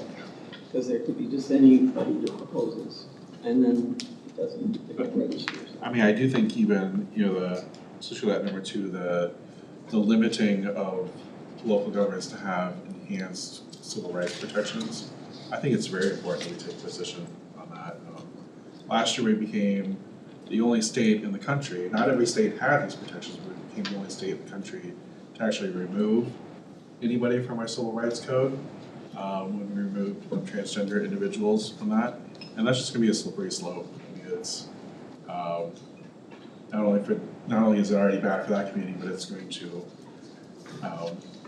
who are they gonna come for next? And so, you look at the non-discrimination statement that we have on our own agenda now every week, that's gonna throw that out the window. And so I think that's an important part of local control, because the history of those civil rights protections before they were enshrined by the state, it did start at the local level.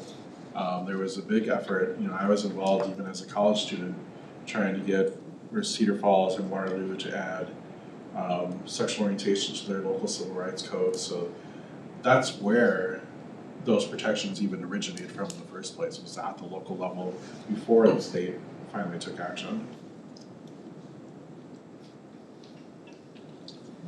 That's why I think there were some that were pretty impassioned about that want to just register, immediately. And Larry and Gary were a little torn because it's like, if we do, then that stops the conversation. If you think there's any way we can have further, but some, I think, was just a message that.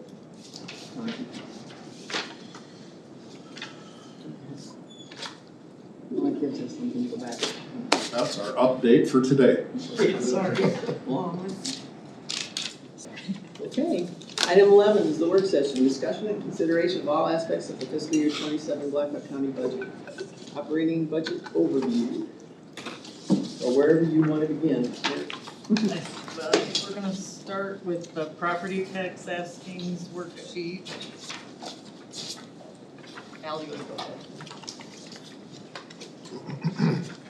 This is summarizing all the documents and presentations you've already seen from all of our departments. So I'm not gonna review it line by line or anything.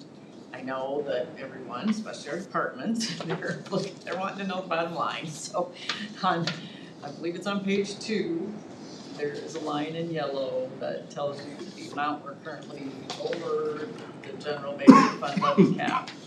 So that needs to be addressed one way or another. To get there, to review a few things, I have left that turnover pool in there. We are running right at $1 million in that range. It's interesting how consistent that is every year, so that seems like a good number. I did use fund balance here to transfer the capital equipment request to use 1.146 million of reserves to fund equipment. And I'm gonna re-talk about most of this in the PowerPoint, so I think maybe we'll just kind of zip through these numbers. General supplemental levy, as you remember, that does not have a rate cap. That is restricted by the types of things that can be paid from it, so you don't see that going over. That just results in an increase in taxes by what we have currently budgeted to pay out of there. That brings, I thought I deleted this row, but I guess not, when we would have, for a couple of years, we were required to have a separate hearing just on property taxes, and this is what we would publish for that, and that would show that this year we would be increasing our total collections by 3.5%. As it currently stands. Right, yeah. Then we have the rural levy, which is rate capped, so we are, for the first time, we are exceeding our rate cap in the rural fund. That is because of House File 718. The actual statutory rate limit there is $3.95. We have not been at that $3.95. Last year, we were at $3.70, and because the property valuation growth was high there, we are being restricted to $3.67. So that shorts us $103.590 in the $103,590 in the rural fund. And there is a way to fund that if we choose to implement the rural supplemental levy. You could then leave your tax collections. But that's just one of the choices you'll have to make as we go through the process. I do have debt service in here at the levels that we talked about a year ago, so I've incorporated that first $5 million bond issue. I've not gone further than that. We will circle back and talk about that as we review capital. So our total property tax askings, collections now are rising 3.7%. That's kind of a significant number to think about. At least one of the 3 property tax bills proposals that's out there limits revenue growth to overall 2%. So we're almost double that in a year that we've actually had some positive things happen. For example, we bumped up the treasurer's interest revenue substantially this year. So without that, I think we bumped it up 550,000. So without that, we would be a much larger problem than our 50-cent cap. I do have the other funds summarized on here that don't require taxes. You've heard about many of them, maybe not quite all of them presented, summarized this way. We can talk about those more later. I don't want to confuse the issue today. This might not be the right time to get into all those, I don't think. The other thing that we need to talk about though is that 3.7% increase in property tax collections. That's how much our total paycheck, if you will, grows. But who pays that and how are they affected? So this is the summary of what that looks like. This was a revaluation year from the county assessor. We are using averages of each category. People's individual properties will be different, some up, some down. But I got these from the assessor's office yesterday.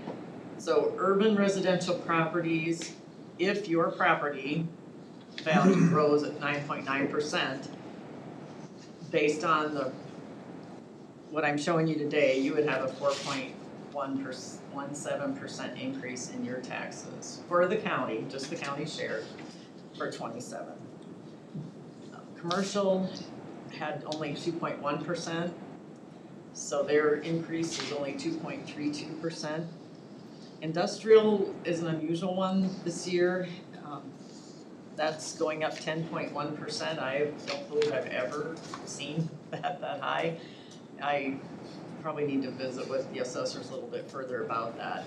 If that's true, that it's revaluation of existing properties and not new, that their taxes would rise 11.46%. Pretty substantial increase for industrial. We're still tracking the multi-residential, even though it's the same as residential. I just think it's interesting to see the differences. That revaluation estimate is an increase of 5.3%, and oddly, that brings them to exactly 0% increase in taxes. Their taxes would remain the same. Residential rural, which is also interesting, the difference between the residential, between urban and rural, that rose slightly more than urban. So they are seeing an increase of 10.3%, which would cause them to have a 5% increase in their taxes.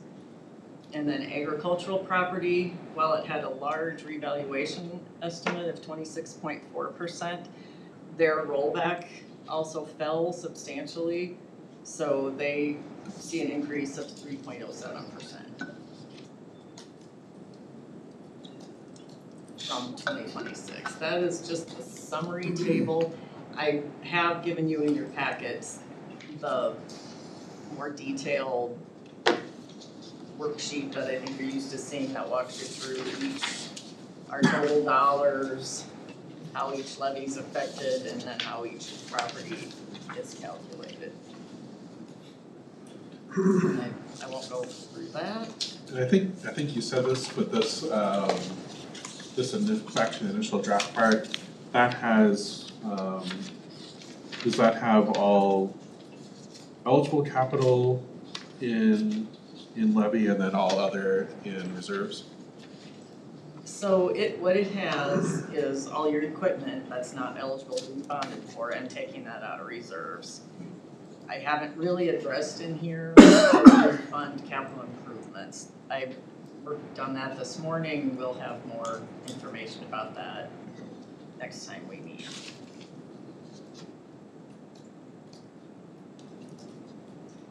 If we talked about issuing bonds every other year, but we might want to tweak that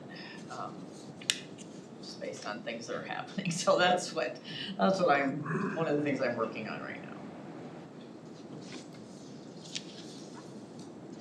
And doing it more often or less? Possibly, Waiting to or see. change it, yeah. We have so many things up in the air about that, I'm having to make some assumptions, but I'm working on making some, and maybe we'll look at some different options.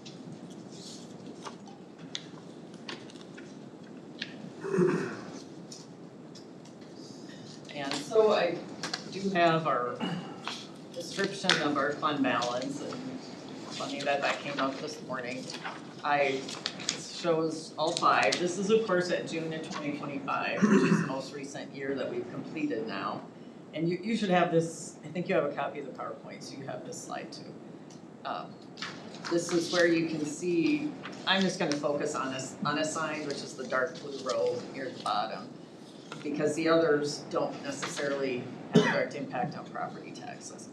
Our unassigned fell nearly $1 million this year. $998,121 is what it fell from June of 24 to June of 25.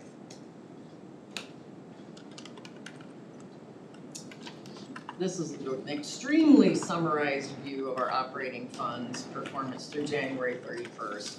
And I did notice I believe that there's some interfund transfers that probably got approved today, so they're not included in here unfortunately, which kind of makes it look a little more out of whack. So But revenue in the general fund is only at 43% for the year as of January 31st. Expenses at 51%. So general supplemental revenues at 55, expense at 16. Do we know, sorry, where that year-to-date number would have been in 25? Just that 43 to 51, if there was a way to look back and just to see if that's sort of on par or if that's. It's different. I didn't put that slide in here. Okay. We have it in last year's information. Yeah. So.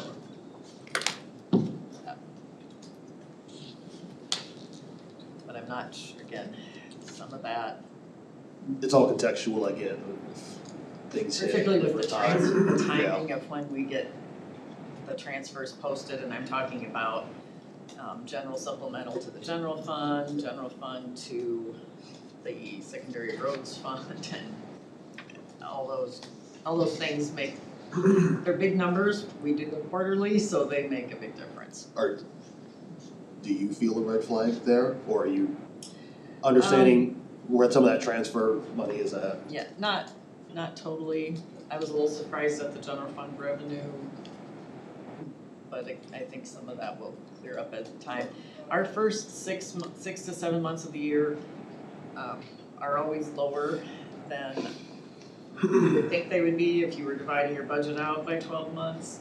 It always seems to accelerate in the last 5 months of the year. So it's frustrating because we want to know now, and we just don't have the information. So rural fund revenues at 48%, expense at 32%. Secondary roads revenue at 33%, expense at 55%. Local option revenue at 55% on the year, expense at 30%. And then I'm putting text behind the printouts we looked at earlier. General basic levy, where we exceed the allowed amount by $273,333.22. And one interesting thing that I did forget to mention, since our growth was only 1.5%, we did not have a levy restriction this year under House File 718 for the general basic fund. So last year, if you recall, our 350 levy was limited to about 346. This year we were allowed to go back up to 350. But rural basic is where we were hit. Our valuations grew 3.85%, so we do have a restriction. And it would have generated another about 38,000 at last year's levy rate. So that's what we were cut. And if we didn't have House File 718 and you chose to, you could have raised it up to cover the whole 108. Again, we've touched on this a little bit. The rural supplemental levy that is allowed to be used for employee benefits for employees paid from the rural fund. So we could add to that as long as we're okay with adding to the taxes, which is what your rates look like right now. So the assumptions that are in that property taxes draft, I've included the staffing changes, the revenue and the expense adjustments that the departments have requested. Board funded items are presented at the same levels as FY26, so you'll need to go through those and choose what you want to do about them. Which is why the turnover pool, I've left at $1 million, because historically that's a pretty good number. Surprisingly, I expected that to be down a little bit, I think, for fiscal 25, but it was not. So then, to review our staffing changes, and there's a slide with numbers next. This one just kind of explains the situation. Information technology, they're requesting an additional 0.5 FTE for a help desk position. In fiscal 26, they have a 0.5 position that's called information analyst that would be removed, allowing the full-time help desk. There's several changes in public health, removing one position that we funded for half a year last year, and they also requested they're using the other half of the info technology position that's currently vacant, plus that vacant position to create a new admin assistant position. They're requesting 3 paid intern positions, and then they are requesting 3 full-time positions that are 100% funded by the Thrive grant. So a lot of changes there. Surprisingly, when we look at the dollars, not very much that's impacting taxes. Then in the attorney's office, there is a request to add about a 0.3 FTE for discovery coordinator position. That would have no benefits other than FICA, of course, working approximately 15 hours a week. The cost of all those changes is $78,880, the cost for taxes. I'm taking out the grant-funded piece for public health. And you can see the summaries there, what it is for by department for information technology and for the attorneys, and then public health altogether. In the Thrive positions, so that when the grant funding goes away, those positions just go away typically? Yes, they can. You have the ability to do that. And that is a 3-year program, so it will be around for a while. And we don't know, could be renewed. Just clarification on this, Michelle, the interns for public health, that would be on tax dollars, or would that be under one of the other? It's presented as, I think the assumption is tax dollars. I know that this is one of the things that's difficult about public health grants. If a certain employee works on a grant, their time gets charged to that grant. But I think the assumption is that those are all property tax funded right now.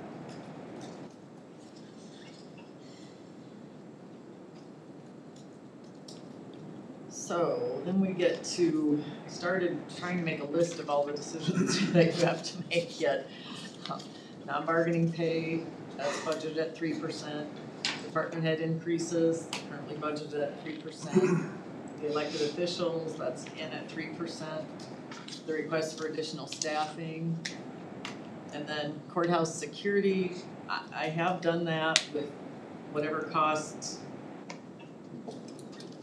We're running out of fund balance in the 60/40 fund to use for it, so I've added that to the taxes. The general fund transfer to roads, the library funding, that is currently in the budget at the same level as FY26. And they have requested an increase for 27, so you'll have to decide what you want to do about that. We had the conversation about county administrator position, so if you want to do that, well, you need to determine what responsibilities it will have and then the cost, and if that's going to be put in here. Strategic planning, I don't know what funding level might be needed to continue that process. Funding for other agencies, and the ones I have included on here, I did not include ones that have traditionally gone through the community funding process, so I've listed out Cattle Congress, the food bank, and then Gross Cedar Valley.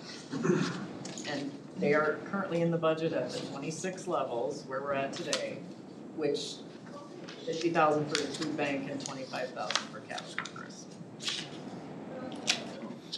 And then of course, And then Gross Cedar Valley is new.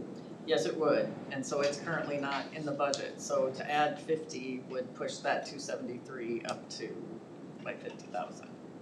Yeah.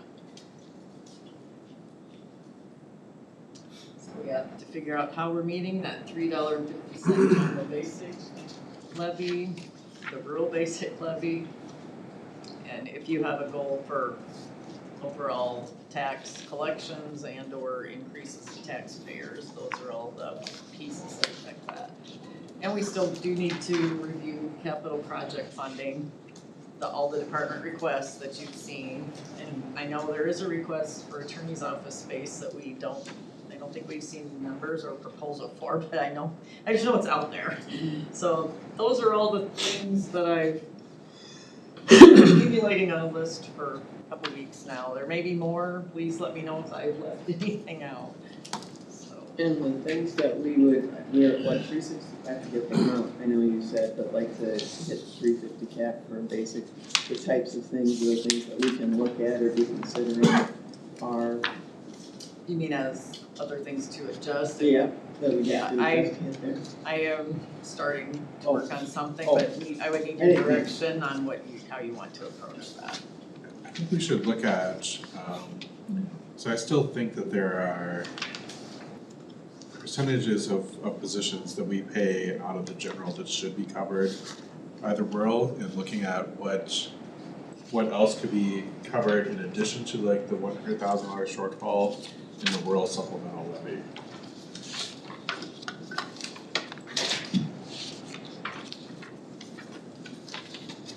These things to consider before we.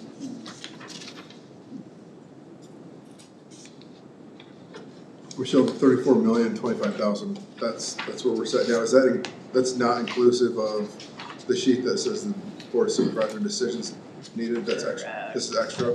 Right, So well, we still gotta shave down 273,000 yes. to get. So you have to shave 273,000 plus on the 2 pages of lists.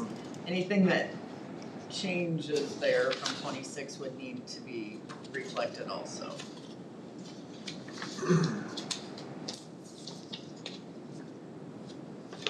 I think the easy thing is the county administrator position. Cut that, at least for now.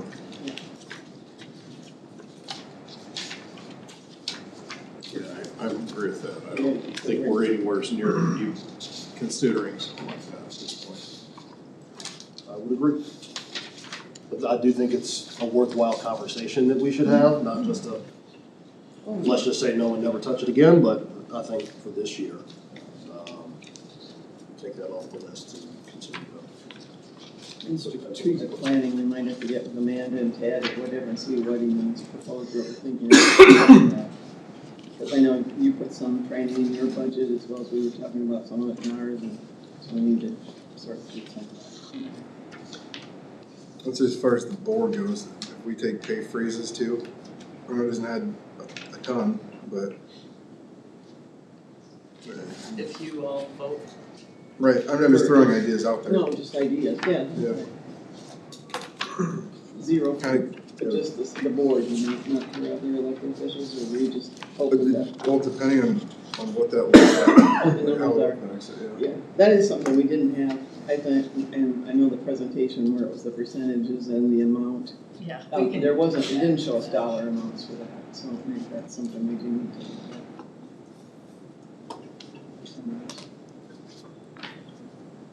Do we, I would, the additional staffing? I think you've got it in here at 3%. Amanda presented 4 for elected. Yeah, the only reason I did that is all the presentations that you've seen have been at 3, so Got it. we need to circle back and present you options. Sure. Yeah. I know that we've taken some efforts to get that ratio to market. So I'm a little apprehensive on the idea of freezes, but at least for the other electeds. So, Michelle and Joe really put together all of the salary schedules and estimates, and when we start, I think we start back in November, we kind of generally put 3, that's just like a typical going rate, what unions are somewhat at. Non-bargaining pay increases, so like she said, everything that was reflected when every department came up and said, here's kind of the budget we're looking at, that was for non-bargaining. The unions were at where they're at, and then non-bargaining budgeted at 3. My presentation, I showed that perhaps non-bargaining, non-director level would be more like 3.25, which is the average of all the unions. 3 is also very reasonable though. And then for department head pay increases, I think I shared with you all, since most are highly competitive. There are a couple that I want to circle back to, which is primarily our facilities director and the conservation director one. That may require a little bit of a tweak for equity, but that was recommended at 2.5. So that's a little less than what Michelle, than what Michelle and Joe put in. So, and then of course elected officials and their percentage deputies, which covers about 20 people here. Yes, that is if everybody got 3 or before, and even 3 isn't out of the question. So, but we're within very close percentage points of what was budgeted, and we have massive impacts on that overage of the 350. So, Yeah, we just don't have an exhibit for you today, but we can do one.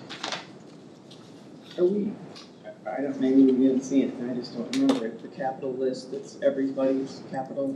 I probably haven't sent out an overall, you've seen most of the departments, if not all of them, in their individual budgets, presentations, but yeah, we can also look at that too. And I'm looking at doing a review from what was presented last year to what they have this year. That's why I've been asking those questions, how it compares. We're looking at a 5-year, keeping that level, not getting spikes in there, is how well the departments are from one year to the next year on those 5-year plans, capital improvement requests. Oh, you're talking 5-year plan, not just the capital. Yeah, well, it's the capital part, the capital improvements. If we're asking it this last year, what is it, does it change for this year? And then same thing for next year, I'll be looking back. Are you gonna send us something on that as well? I can, yep.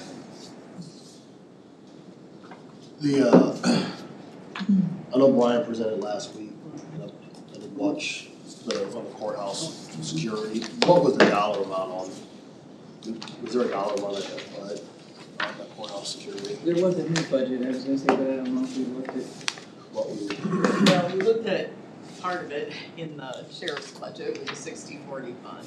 Actually, we looked at all the expense there, but one of them is funded out of Brian's, and I can't remember the totals right now. Well, For 70. I think for Brian's was 115 for a deputy, so 2 deputies was probably 230. Then we have our at about 230, something like that, I believe. Yeah, and if you want to revisit that, I can get that together for you. Almost today we had a deputy standing at the security machine. That was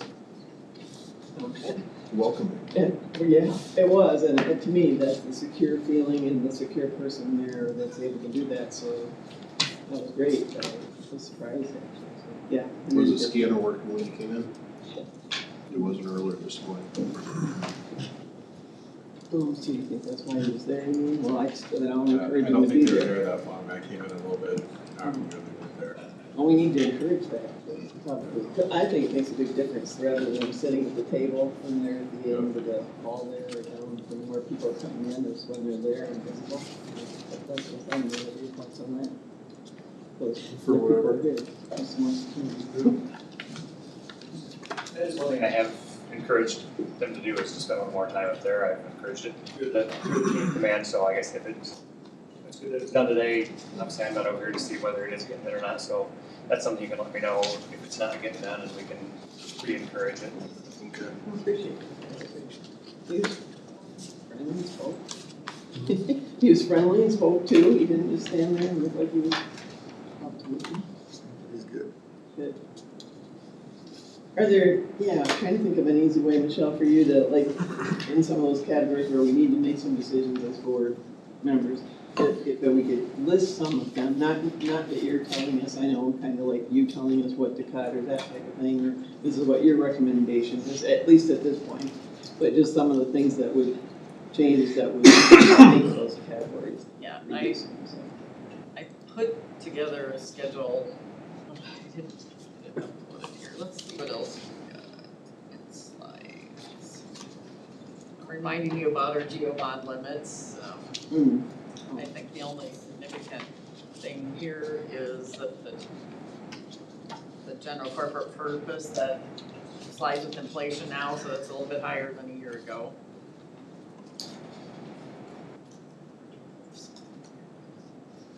And mentioning again, but how are we gonna fund equipment into the future, because that is an issue under current law. We don't have an ability to do it other than through operations. And as you saw, our operations are running slightly over the cap, which is why then we need to use reserves for that.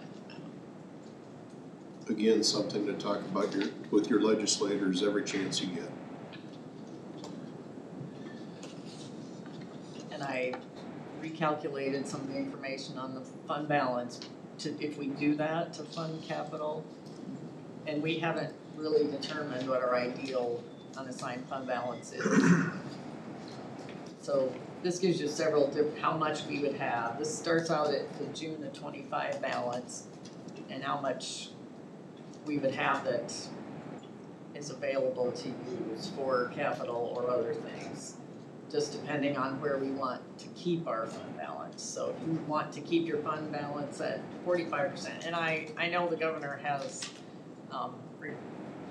thinks 10% is reasonable. I am surprised that's even in the proposal. That's 1/3 of what even Iowans for Tax Relief was suggesting a year ago. So it seems very odd to me. But anyway, there are varying ways in here. We can fund our capital for the next 5 years, capital equipment for the next 5 years easily if we preserve the fund balance to be used for that and still maintain healthy reserves. I decided to also think about our capital requests that, here's your projection of fund balance. You can see it's going down. All I've taken out of it is capital for equipment each year. So you can see it declining slowly on the chart. If we choose, and this assumes that we spend everything we collect every year. Revenue and expense comes out to zero every year, which we know is not realistic. It's not easy to say what it really will be, so I'm using zero. This looks a lot better than it did last year at this time. Yes. And then I decided to try it, well, what if we just, because there's a lot of talk at the legislature about not really, like restricting whether we can issue debt or not. So I thought, okay, what if we'll use fund balance for everything we need then, so that we don't have to have debt. That spends things, with the requests that are in capital today, that spends things down rapidly in 5 years. Then you're down to dipping below 20% to do that. So that may or may not be a reasonable idea. That's all of that. So I do have some schedules. If you would want to request that departments tell us impacts, I think maybe 1% of their budgets would be enough, although I don't know for sure because we haven't made all those choices yet, right? If we want to add other things, it might be a place to start looking to see what we can find. But I wouldn't, it doesn't need to be a huge percentage. Some other information, and I've been putting this together, but you don't have this in your packet yet. Let's see if I can zoom in a little bit. I'm sure I can if I could just find the menu. This shows you what we've spent on strategic planning, for example, and where it's been paid from, to give you. That does not necessarily mean it's been budgeted. We certainly did not budget for $78,000 in 2026 to be paid from the board, for example.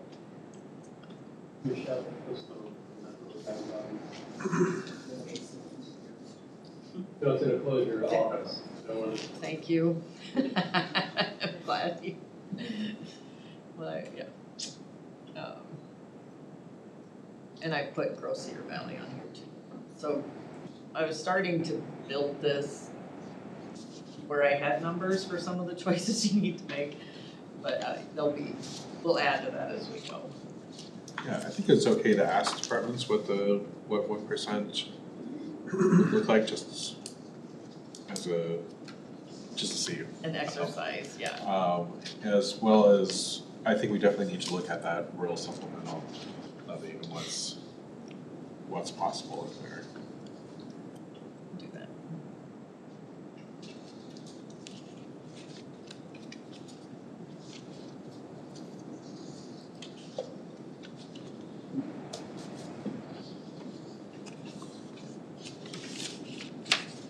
We have some work to do, it's not an impossible task.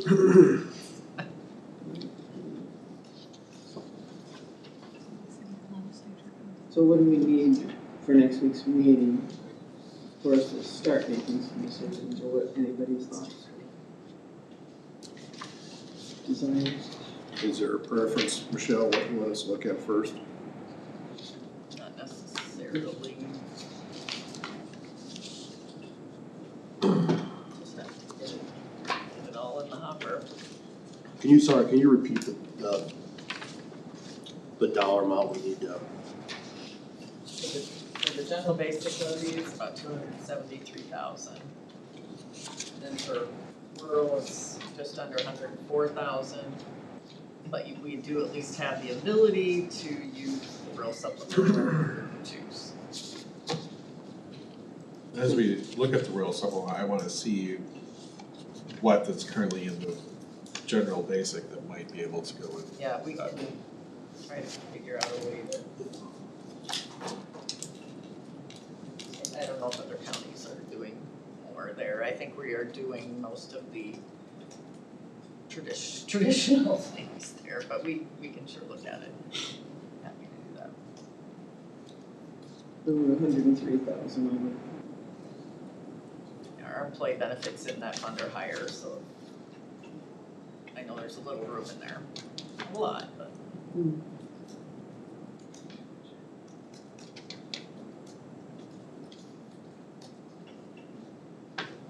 About this, I should probably put it back up. So capital is just, we've got one, you're gonna be preparing for us, like a. I have, line item. yes, I have it. I have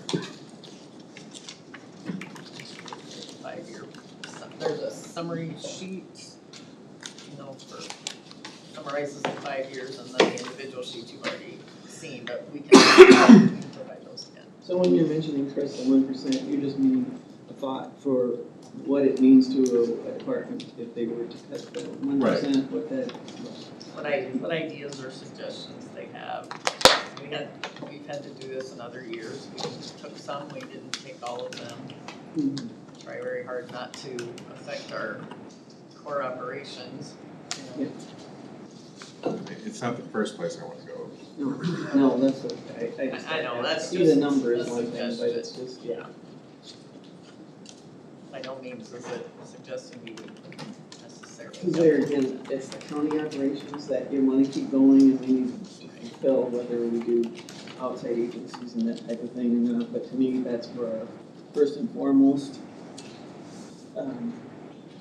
it's our job, I guess, I think, is what is county operations. So depending on what you're cutting and looking at. Exactly, that's It's why like you give to outside groups and tell others to help in different ways, and we do have to make sure we're doing what we're supposed to be doing. No, if there's something I think in there that we don't agree with, that's different too.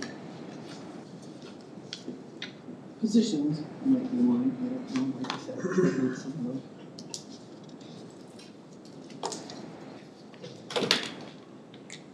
That might be, and if there's any, I guess maybe what, I'm just thinking, and I don't have any off the top of my head, but if there are departments, items that would question or would like more information on, or maybe it's positions or whatever in those particulars, that's the time that, to me, then next week we should ask for some of those questions to be answered or whatever too, if we have anything that was item specific. Rather than you answer it for them. Positions is one. I'm sure, when you say positions, the I'm ones that are looking being at requested to be fantastic. added. Yeah. I'm sure they would all be happy to chat with you about that. Yeah.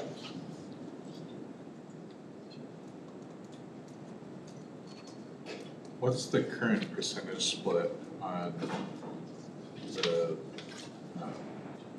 rural patrol deputies? Between, We pushed that up to 80% in '26, so we're getting up there.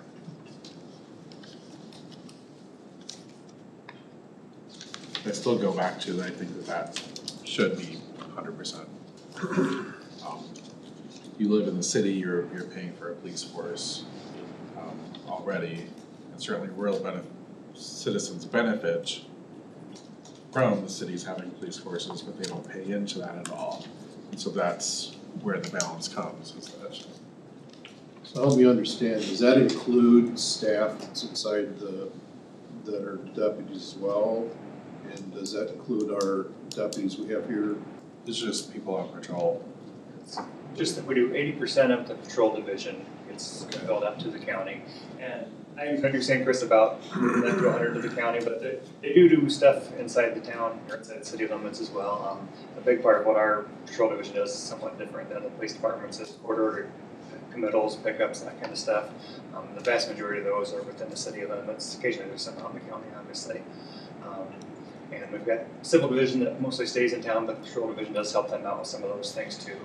And then it's not necessarily the fault of the residence counties, but if Waterloo or Cedar Falls, if stuff hits the fan there, then we're in there helping those communities out too. So there definitely is some use of night patrol officers within the city limits. So I think it's definitely appropriate the way it is now.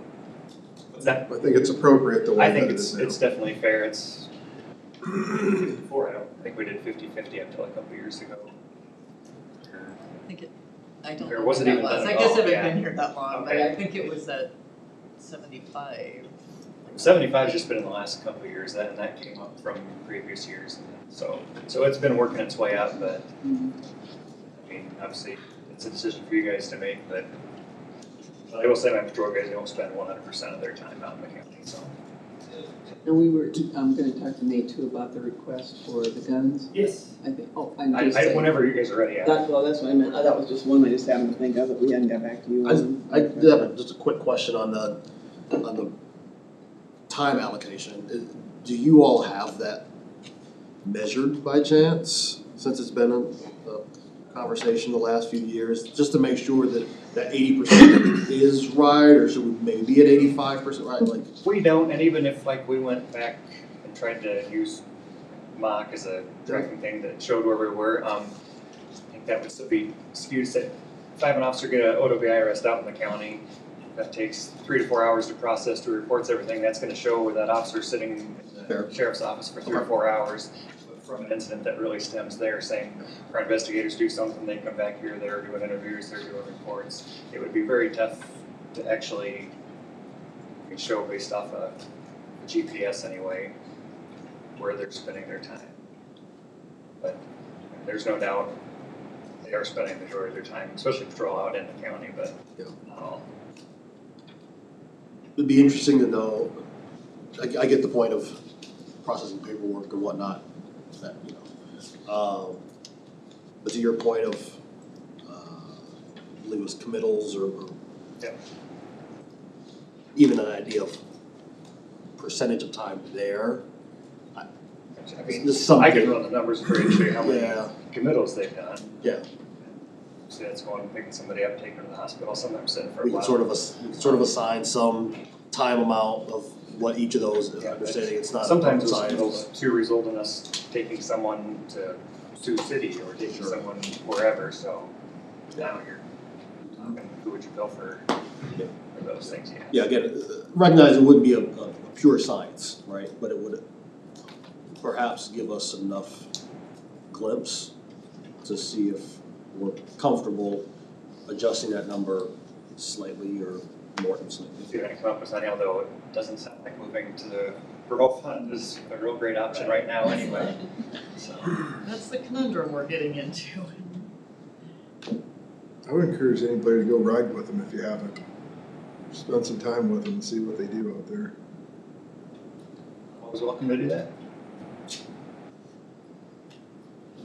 We were gonna have Kathy's building some in budget as well, that discussion, right? I mean, We have to have that yet. that would be yeah. yet to, I'm not, Right. okay, so that's still planned, Yeah. I just meant to, things that we needed to do yet.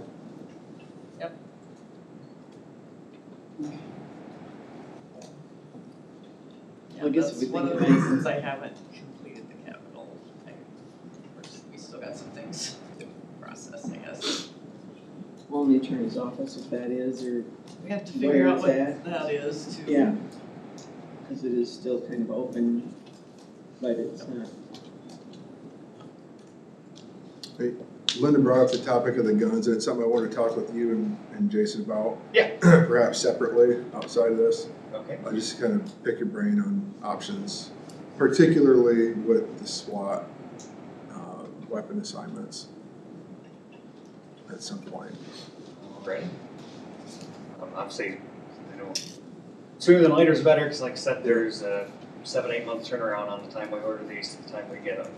So right now, that's already pushing us back into the fall, and when we get these, we send our existing guns back in, so we've got to train, qualify everything else with the new system. I'd rather not do that in January if we can help it. We've got it in our training calendar for October, I believe. What time are you getting out? Do you have stuff going on around 4:30 today? Today should be available. Okay, maybe I'll give you a buzz. I get off at 4:30 if I'm lucky. And, Sounds good, yeah. Plenty of luck, I'll be in the gym then, but I can take a quick call. Scheduling situation. I will make myself available. That's all I have for you. I just, and that is a list we had to do for this year, or it's something that we wanted to look at, so we talked about the specifics of those items. There were several items instead of just additional guns. There was the holsters and the lights and some of those things we hadn't seen numbers and stuff on for costs. Yeah, I'd mentioned when I was here a month ago, whenever it was, that there's a new system on it, and I know one of our guys just got back from the academy. He was one of only a few people there that didn't have that. They're just a far more efficient, far safer. It's the trend where law enforcement goes, and it makes sense. Obviously, if we can become more accurate, that makes it safer for everyone involved, the officer, the bad guy, and anyone that happens to be in the vicinity. So.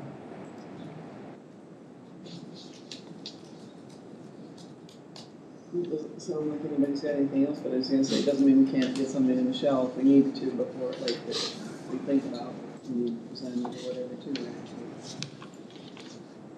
So what are you thinking for next week? Anything, just us looking at some of those decisions that we need to get? Yeah, kind of depended on what you direct me to do today.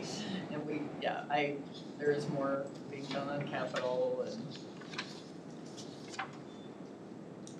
My initial suggestion would be for staffing requests, maybe withdraw those and see where that gets us. Or So, assuming that my slide was right, I think that knocks off about 68,000 of your basic levy cap to remove all of those. And on some of those, we talked about too, the numbers that Leanna presented last week that were the Yeah, percentages. I will but work on that that's- schedule. That one, okay. We can do that. Net dollar amounts. So this 57,459 is what those positions are adding to the 273,000. Yes, those are all general, yeah. So, and there'd be an anticipated 3% pay increase for us. that's what's planned right Okay. now, and then we'll share the other well, maybe we should ask what options you wanna see. Amanda presented some, and we'll get those calculated. Sometimes you ask for other options, which we can wait till you see that schedule or however you wanna do that. Maybe if you could share what each, what 1%, what each percent represents real dollars wise, so that we can Or what she presented, I was gonna say, it would be like what she kind of presented and say. Minus these are the before if we dollars wanted to. I'm trying to- A 1%, a 2%, a 3%, a 4%, right, like, What a 1% raise would be for for all employees or? No. Thank I'm you. confused. no, for, So, just to remind too, you guys do have to do the duties of the comp board, Yes. which Mike, maybe you can, but they do have to, you guys actually have to like make a recommendation first. Like, and it has to be comparable to, you know, what Iowa code says. So that that might be step one, actually like say, this is the recommend, you know, we think we should do 4% here for everyone as the comp board now. So that needs to be done, and then yes, you look at, now you can reduce off that, you can't exceed, but you could reduce. Yes, so, yeah, and but just to clarify that, you guys do as a comp board do need to establish what the recommendation is, or if you wanted to say, well, thanks Amanda, but we're gonna do a little bit different, that's fine, but you guys do need to adopt that first. We're just talking about elected here. That's my understanding, was Yeah. it was primarily about elected, which is what comp board, Yeah, so. that's what I want to make sure that. So that might be something to look at for next week. That's what I was gonna ask. That's the numbers though, Michelle's gonna present, right? Or that's what you were talking about?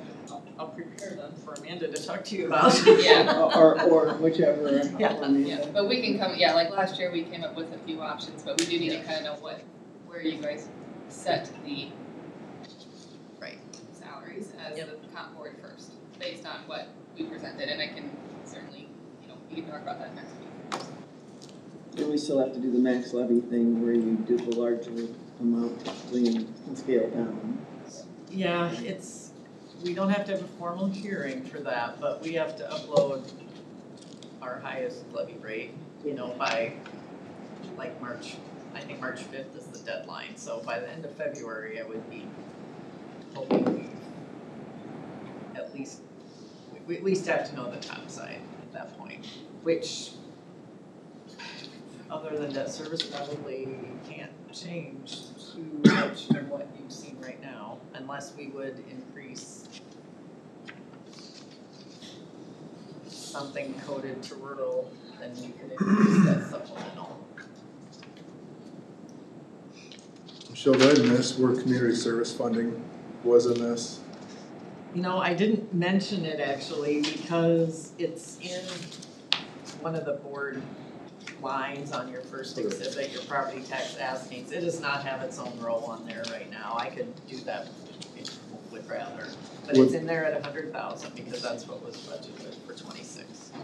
So typically, whatever we did in 26, you left in. Yes, I thought that might be a good starting point, and then you can add or subtract from where we are today. If we shave that out, the 100K, that would help eliminate that deficit quite a bit, would it not? I know it's not a popular thing to say, nor do I want to, but we have priorities that we have to take care of. It's an option.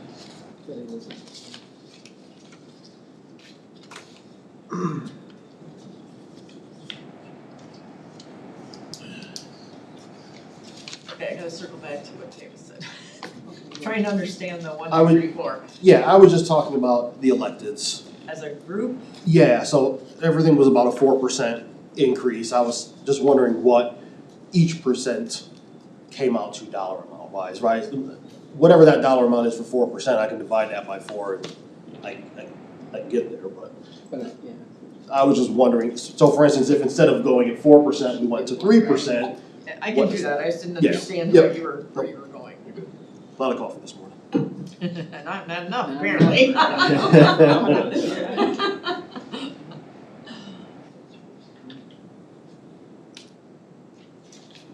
Is that? What else can I covers help what we you would- with? Yeah, no, I mean, it gives me Yeah. some things to work on. Am I remembering correctly? I mean, this is a small one. I'd have to look back at my full binder, but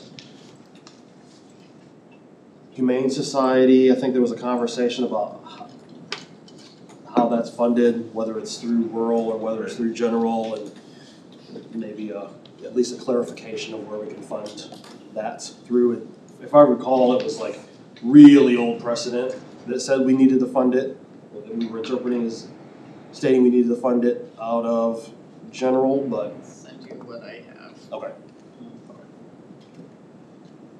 So you're looking if we can change it? If we can If we can change it, or, somewhere. yep, it's effectively a rural service.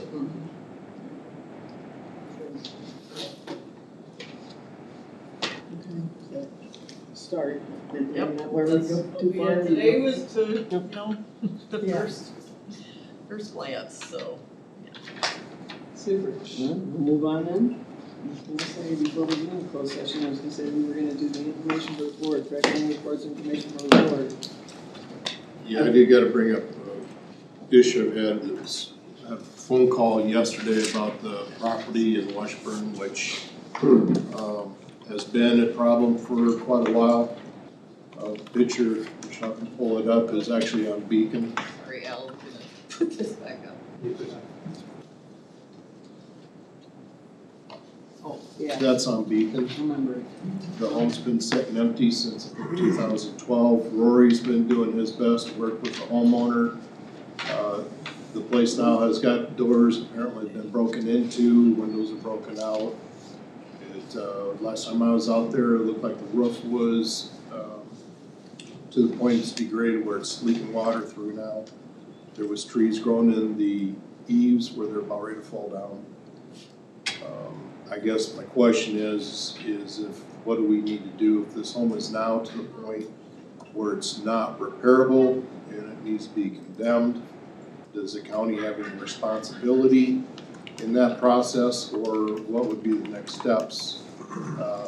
Because now it's a safety concern, neighbors are performing stuff. I guess that's where I come to Mike and ask question. I was gonna say, I think I would short circuit this and just say that this is, in my opinion, long past the point of doing it's an abandoned property action, referred to as 657A action. City of Waterloo does it quite regularly, Cedar Falls or Hudson. You'll see from the other communities once in a while. We always know it because we're named as defendants, although we just more or less default out in there. And what they do is they give you the title to then take over the property for purposes of abating the nuisance. Now, the upside is you get to handle the property after that, assuming that you prevail in the action. And that would depend on the defenses raised by the underlying homeowner, anyone with a security interest in the property. Every once in a while, you will see one of these go so far as to go up on appeal. I personally have never been involved in one, at least not since I was in private practice where I was on the defense side. I think I was involved a couple of times at that point, so I'm not totally well versed in these right now. Jaren's something I couldn't handle. And so what happens then is, either you have a hearing for a default judgment, or you seek a summary judgment, or you go through trial. And eventually you obtain the property, and then you can do what needs to be done at your own expense to clean it up. So it becomes the county's obligation that if and when we acquire title to it, and then clean it up, restore the building, and see that happen maybe in that one based on the photo. You can get rid of the building, but eventually, presumably, you mark and sell the property and use it for something else. So that's what you do when, there are other things you could do. You could cite them for, code violations and things like that. Your chances, I think, of getting reliably paid on that or seeing any action as a result of that aren't very likely. I think that's why Waterloo typically doesn't do that on certain properties where it's in really, really bad condition. And assuming that this has been abandoned since 2012, I think it's, we can all kind of imagine what 13 years from now do based on what's growing and living in the area. That would be the route we have to go. I know several colleagues I'm in contact with experience with these actions if I need any help with it too. So they're very common by the city of Waterloo. We usually see, I guess, around a dozen in a I'm meeting with the neighbor this afternoon, and because the question is, do we need something from neighbors signed or something? What's the next steps for us? Do you need time to get us some more information? I'm gonna need a little time to get you some more information, but I don't believe we need anything from the neighbor. Okay. I believe what we, right now, based on the email communications that took place yesterday and early this morning, Health Department was going to make a quick assessment of it and get back to us on that. I think we take our action after that. Meantime, I find out, I've got a couple other things on my plate that are ahead of this, but late this week I should be able to get into. We can look into what those requirements are, and they're spelled out in the code. I haven't committed that section to ready memory reference here simply because I have not been a part of one. I'm not aware that the county has ever done a 657A action. That was the problem, or not the problem, but I think that was one of the issues we hadn't done. And there's nothing that stops us from doing it. That is the appropriate action, in my opinion, to do this. There hasn't, I mean, I've talked to, even talked to Mark Peterson before, Dave Zellweger before about these. They're pretty standard. A lot of times the city will hire outside counsel to do them simply because they've got enough of them to do that. This is the only one I'm aware of that we're looking at this point, so I would imagine, I would assume I would just do it. And we'll see where it goes. I mean, if they want to resist it and actually clean up their property in an appropriate amount of time, great. We don't mind that, but we're just looking to abate the nuisance at this point. So would that be the first step, Mike, then you'd send a letter or some kind of a notice for that? Because it's unusual that the person that owns that lives in town. Yeah, It's not, usually they're out of state people, I've seen it where they're out of state, they acquired it by tax sale, they did, stuff like that, we've seen those a lot. And those, by the way, were the instances where I was defending on 657A actions when I was in the practice, where I represented a tax sale purchaser in Waterloo who bought property. They were in Iowa, but they were in other counties, and it turned out to not be what I thought they were going to be. That happens sometimes. But what I would think, we can send a letter as a final demand. But at this point, I think. Well, we succeeded it every time, but I just meant, I don't know if you thought we'd do what we're gonna do, I guess, either. Maybe we would, but I don't know. Yeah, I think you send them, you give them a period of maybe 10 days or 2 weeks to get back to you. And you then evaluate as a board what to do.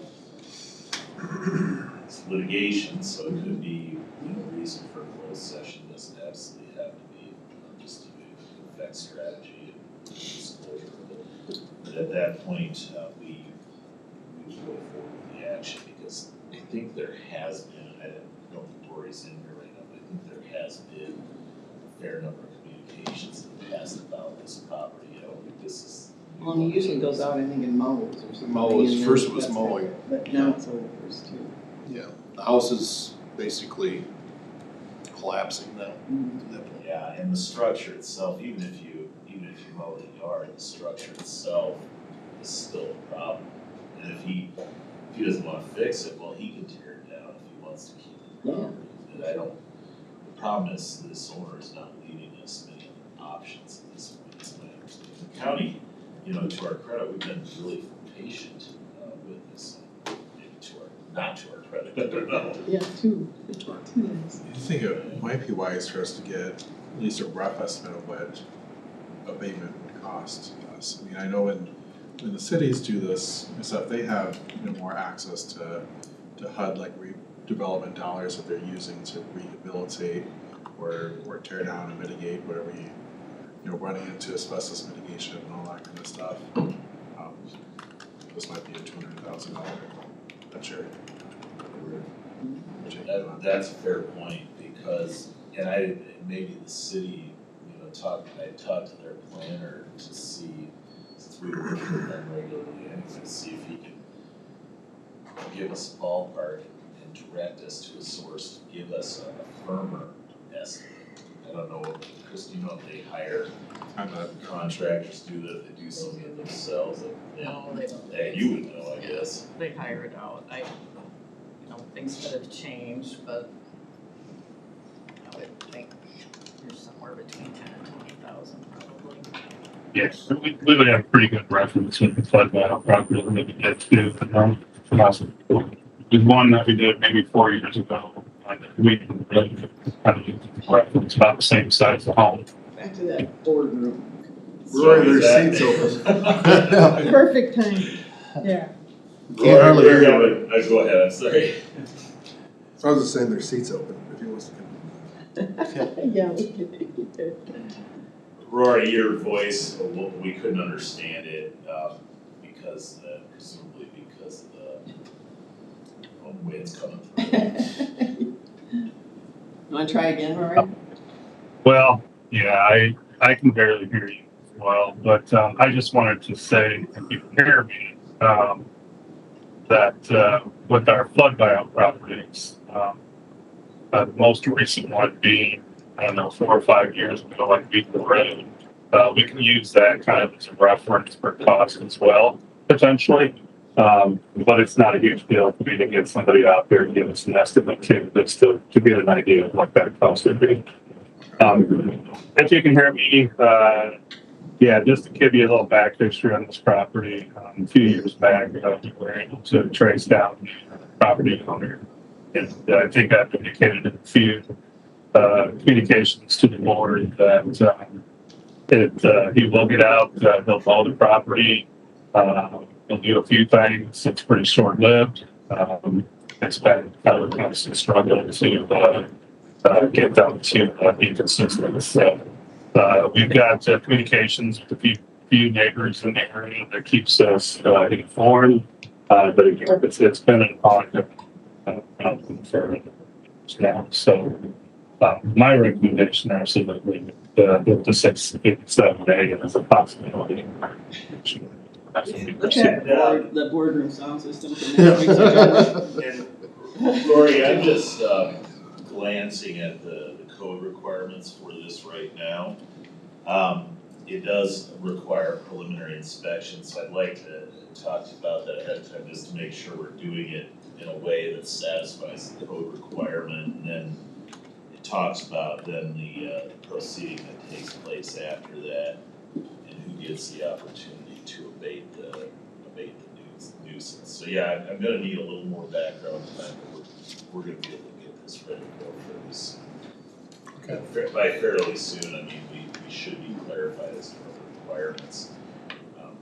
For sure by the end of next week, should be by the end of this week. And then as far as getting going on that, it's gonna depend on who we can, schedule for someone that we can get to do the inspection. Because I don't think the health department inspection is what they're talking about. Does someone know off the top of their head the size of the lot? I think it was 80 by 130, 140 deep. Okay. Go up to. I had it up earlier. I do have a copy of the last groundwater hazard statement. Fortunately, it doesn't show that there's any potential tanks on the property and no wells on the property, so that all helps in our efforts to for demolition. Add more fun. 75 by 160 is the lot size. Anything else to share about? Oh, let's stop at that. I will just comment this, Barb Fraser contacted us and said that she'd like a date to present their campaign project. And then, of course, then a follow-up date, I think, wanting to just make the presentation and stuff. So I said I'd get back to everybody else.